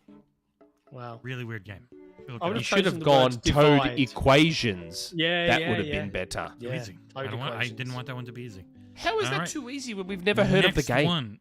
A lot of people have heard of the game. You guys barely know Okay, most sure. video games. Like 6 people. All right, next. You know what? I was trying to be fast for you. Maybe I'm not going to be fast. Maybe I'm going to just keep thinking of words. Hurry to up, talk. man. I would love to hurry up, but then this guy Nick keeps yelling at me about things and making. I things keep take thinking so about all the much times where it's longer. been like 4 in the morning and I've been like thunk and there's been a sleepy hat put Oh, on my head. I've got a guy who everyone wants just some keeps food. There's on only one trucking. thing. There's only one thing on earth that matters to me more than video games, and it's fucking Collingwood. So hurry up. I hope they lose. Next game, Angels Serration 2. Serration. Serration. Okay. Angels, Serration. Angels, Serration. Yep. We're in the hard part. Angels, Serration. Was there a sequel? Oh, Was there a wait, sequel there's no to court this? in Stick that game. Mechanica. I was about to say a game, and then I'm like, wait, there's no court in John that game. buzzed. Is it Heavenly Incorrect. Sword 2? No. I thought it was. That's what I was didn't think there thinking. I was a thinking sequel. Heavenly I was like, was there a Sword, but then I'm sequel like, to wait, Heavenly A, there was no sequel, and B, there was no courtroom in Heavenly Sword. I played Heavenly Sword. All right. Okay. Start the timer. Angels. Angels, like angel apostrophe S. Serration 2. Angels with an apostrophe S implies ownership. Wait, is this a game? This is a game you would know, Nick. Heaven's Sword 2? Incorrect. The game is Saints Row 2. Not my fault if you don't know what serration means. All I right, think next I was one. confusing it with serrated. Yeah, so was I. That's why I said sword. That's why. Oh dear. Never mind. So serration literally is, it's about a saw. It's about the row of toothed edges. Bro. Yeah. Serrated Don't edge. argue yeah, with yeah. me when it is a literal dictionary synonym from Merriam-Webster. All right, next one. In the interest of time, get through these pretty quick. Let me look. This one is ordinance in sequence. Ordinance Ordinance and in- sequence, not in. And, Ordinance yes. and Oh, sequence. and okay. Yeah, Ordinance see, that's why I had to quickly and, switch back to have a look to see sequence. the words. Ordinance and I can put them in private chat if you guys want. Ordinance and sequence. A Chat's game got it. It is a game. with a court in it. Yes. And I'm running out, so you guys got to start getting these right. I know a TV. I can think of a TV show, but was there a game of this TV show? Well, I know the TV show you're talking about. Yeah. Sick. I've got nothing to lose because I don't know if there was a Stick game, Mechanical. so I buzzed first. Yeah, go Thanks for for the clue. Go for it. Law and Order. Correct. Was there a video game of Law and There's Order? like 20 of them. Really? Yep. On what console? Everything. Yes. There's Really? a lot of. I'm there's a googling lot this. of. What? Law and Order Law video game. And Order? Aim? So technically, Holy John's shit, 1, there but really let's make him is. get to 4 before Nick gets to 3. Law and Order video Yeah, game. like there's Law and Order Criminal Intent. There's a lot of them. Yes. Okay. The next one Double or barely fits on the nothing. screen. Holy shit. Okay. Wow. Man, my mind's blown. I did not know that. That was so funny, bro. You were like, oh, there's a TV show. I was like, well, if he Yeah, knows well, that and that's his that guess, I'm looked going to like steal it because I know Law it and too. Order. I didn't know there was a video game. That's why I'm like, there's a TV show with this, but I don't know there's a video game. Nick. Wow. Nick, let's go. Next one is really long. It is Phenomenon versus Hat-Website 2 Fortune of Multiple Bodies. You prick. Oh, Here, it's in private chat. Read it.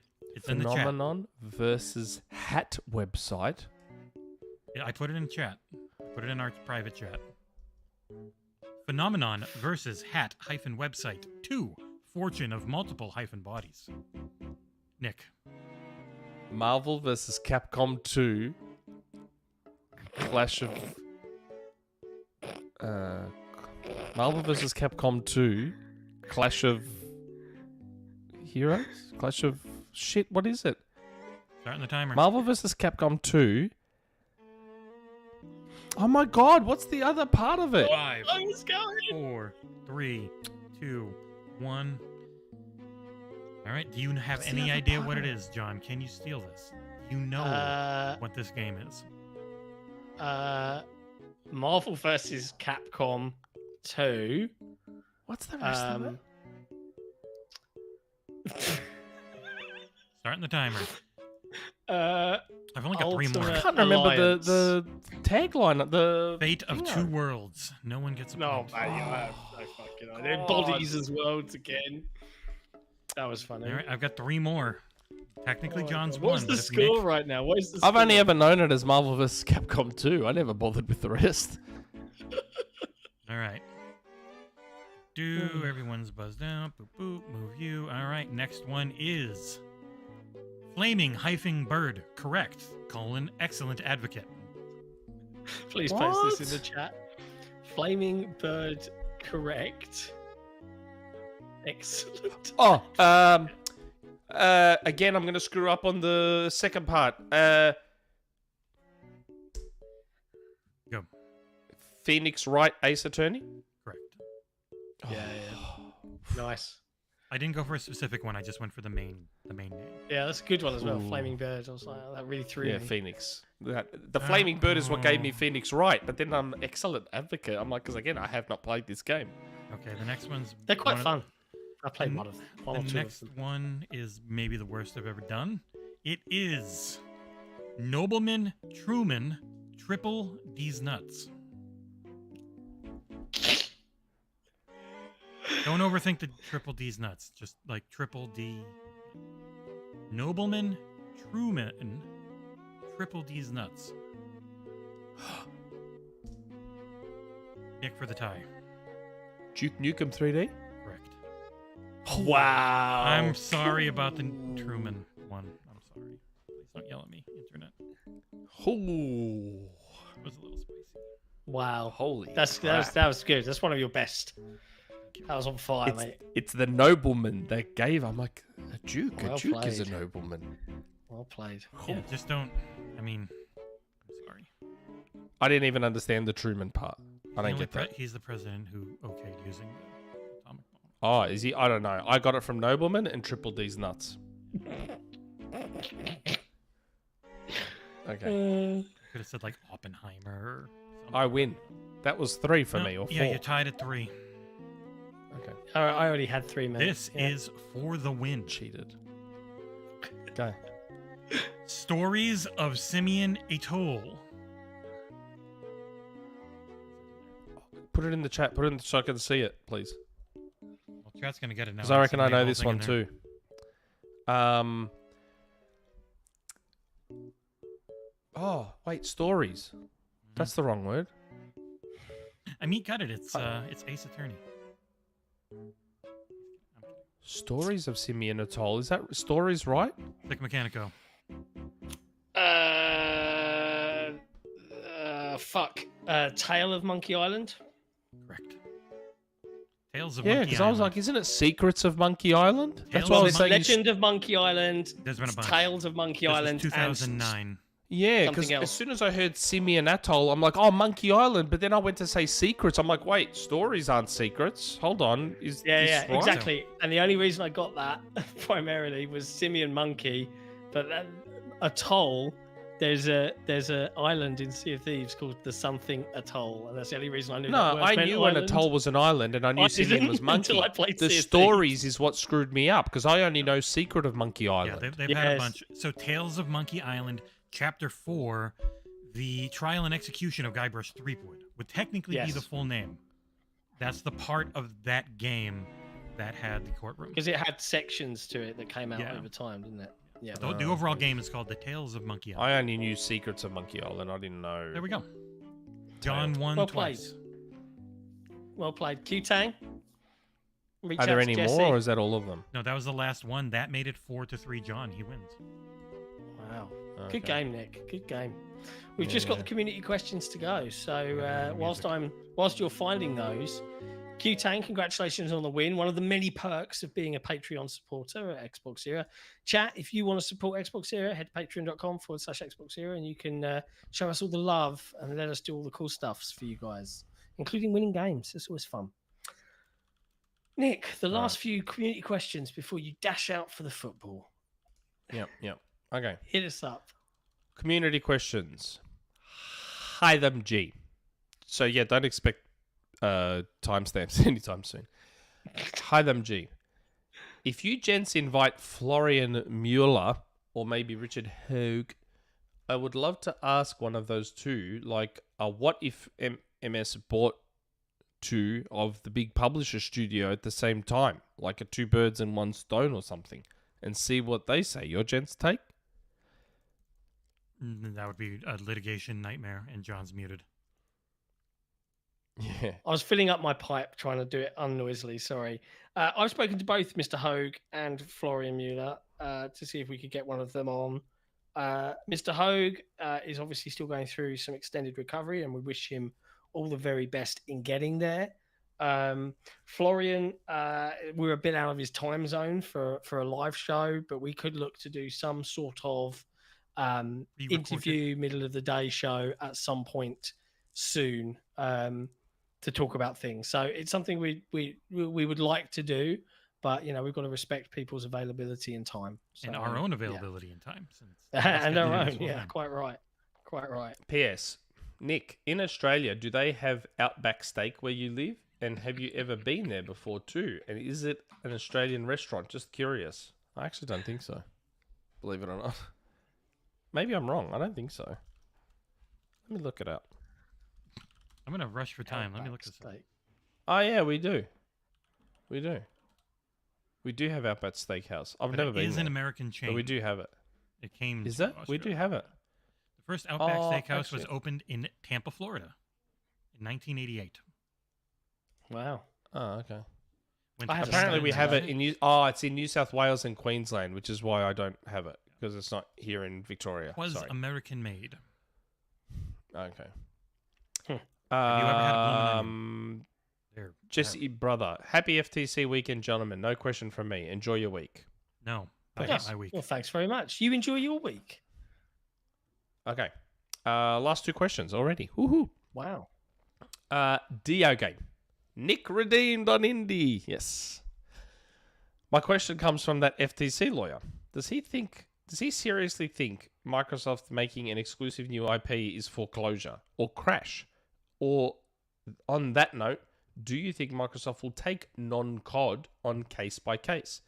Also, when this deal is done, one definition or another, what do you think this means for Microsoft's relationships going forward? Who are fire-forged allies and who are in need of repair irreparable? I think, again, my inclination, I'm going to stick to my guns. My inclination is that outside of COD, everything else goes exclusive. That's what I still think. And I also still think they're going to try and find a way to make COD exclusive.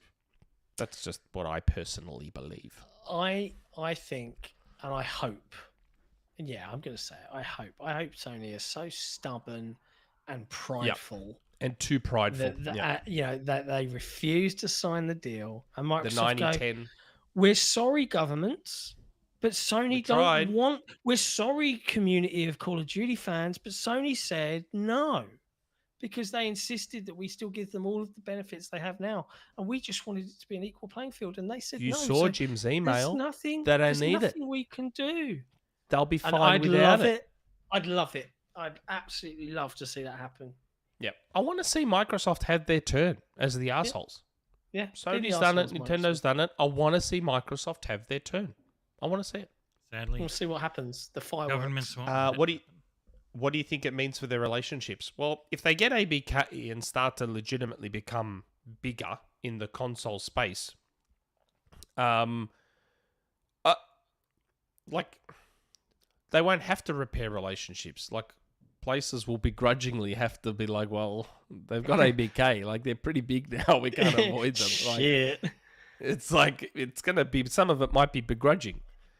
I'm not reading that super chat. I'll read that super chat. Randall419 in the chat. What a legend.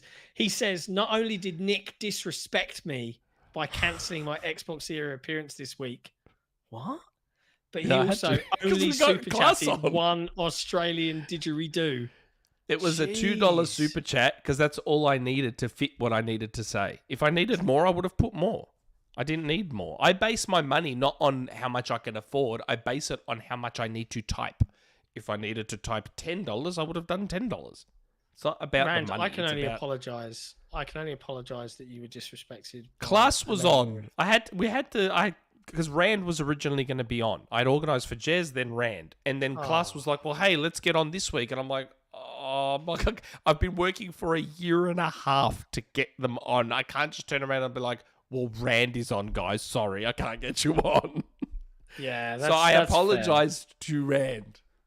Oh, okay. So Rand's not giving me the full truth. Apologies were made. Rand. No, he's technically saying the truth. I cancelled his Xbox Era appearance. I did. Did you? Were you feeling disrespectful at the time? No. No. Not at all. Hey, Rand, if you really I want wish to now annoy I him, had. he wants to go. I wish now I had. Keep 3 minutes. coming. My cousin's going to be here in 3 minutes so that we 3 can go. minutes. And I've got one last question left. Okay. I've still got to get dressed. I'm not going to the footy like this. Got to have Macca's on the way as well. Coug. Hello, gentlemen. So, it is confirmed. And by the way, Rand, I thought Rand would actually, for once, go into bat and be like, well, Jez, we give Nick a lot of crap, but you know what? He got ya. He got ya. He got you, Jez. 2-0. He got ya. They were still like, oh, but, trying to make excuses. Mate, just own it. I got the win. You're the one making yourself just late. Own it. I know, it's great, isn't it? He can't help himself. Twisted Coug. By his own petard. Hello, gentlemen. So, it is confirmed COD will continue to be on PlayStation. Good for them. Is it, though? Is it? What happens if it becomes 2 years between new Call of Duty releases? Wouldn't that cut Sony PlayStation annual revenue significantly, since it's the number one COD platform? Yes, this would happen for Microsoft Xbox as well for that year, but they can justify a restructure of release after purchase, and they can afford it. Can PlayStation thrive without the annual COD revenue? Hasn't the sentiment been that Activision cannot keep up with the annual release cadence of COD with how much manpower they have been throwing at the franchise? Some food for thought. Have a great weekend. Look, remember, I don't think this is the issue people think it is. Call of Duty Modern Warfare 2019 just kept on selling for like 3 years. It just kept on going.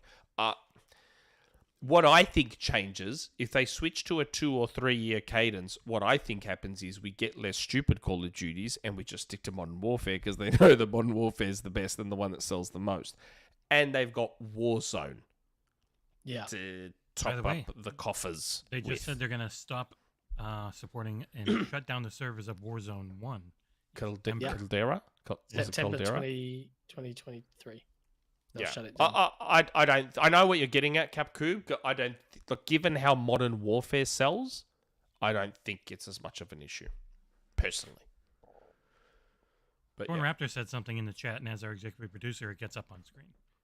He does. You have to take your false teeth out before you go to a Collingwood game, Nick. You have to fit in. That's such a myth. Collingwood supporters are not toothless fucking bogans. Are they all beautiful, beautiful people? This is the typical Collingwood supporter. Oh, then I hate Collingwood. Beautiful. Well, mind you, that's not going to be the case because you're not going to get to the game on time, mate. Beautiful teeth. You're not going to get to the game on time. So Mostly Greek. Like all the Greeks went for Collingwood and Richmond when they came here. Which is quite funny. There's a lot of Greek Collingwood supporters. But yes, that's it. So, all right. What else is there? That's it. That's it. You've done it. Chat. Thanks for hanging out. On 11:30 too. It's been a great week. We've really appreciated everyone hanging out in the chat today. We hope you have a wonderful rest of your weekend wherever you may be. We appreciate Klass making his time for us. He was very good. And thank you, Rand, for stepping aside to allow thanks, Rand. A great indie team. I apologize to Rand for cancelling on him because I've been telling Rand maybe next week. We'll see. When are we going to do the Xbox 4? No, I don't think he can next week. Actually, I don't think he can. Oh. But either way, we'll organise it. As always, keep your eyes on XboxEra.com. Jesse will be live streaming the annotations from Coffee with Cabeza during the trial days. Have we got anything else hitting XboxEra.com this week, Jesse? I'm doing 2 reviews. One is Fist, Forge and Shadow Torch, which hits on the 27th on Game Pass, so I'll have a review ready for that. Fist. Ooh. And it's a Metroidvania. You probably like it, Nick. It's not too long. The other one I can't say. I do like some Fist. It's embargoed. Oh, the other one we can't say. Yeah. Always fun. so wrong, dude. Other than that, chat, we love you guys, and we'll see you next time. Ciao for now. This podcast is brought to you by Patreon executive producer Torn Raptor.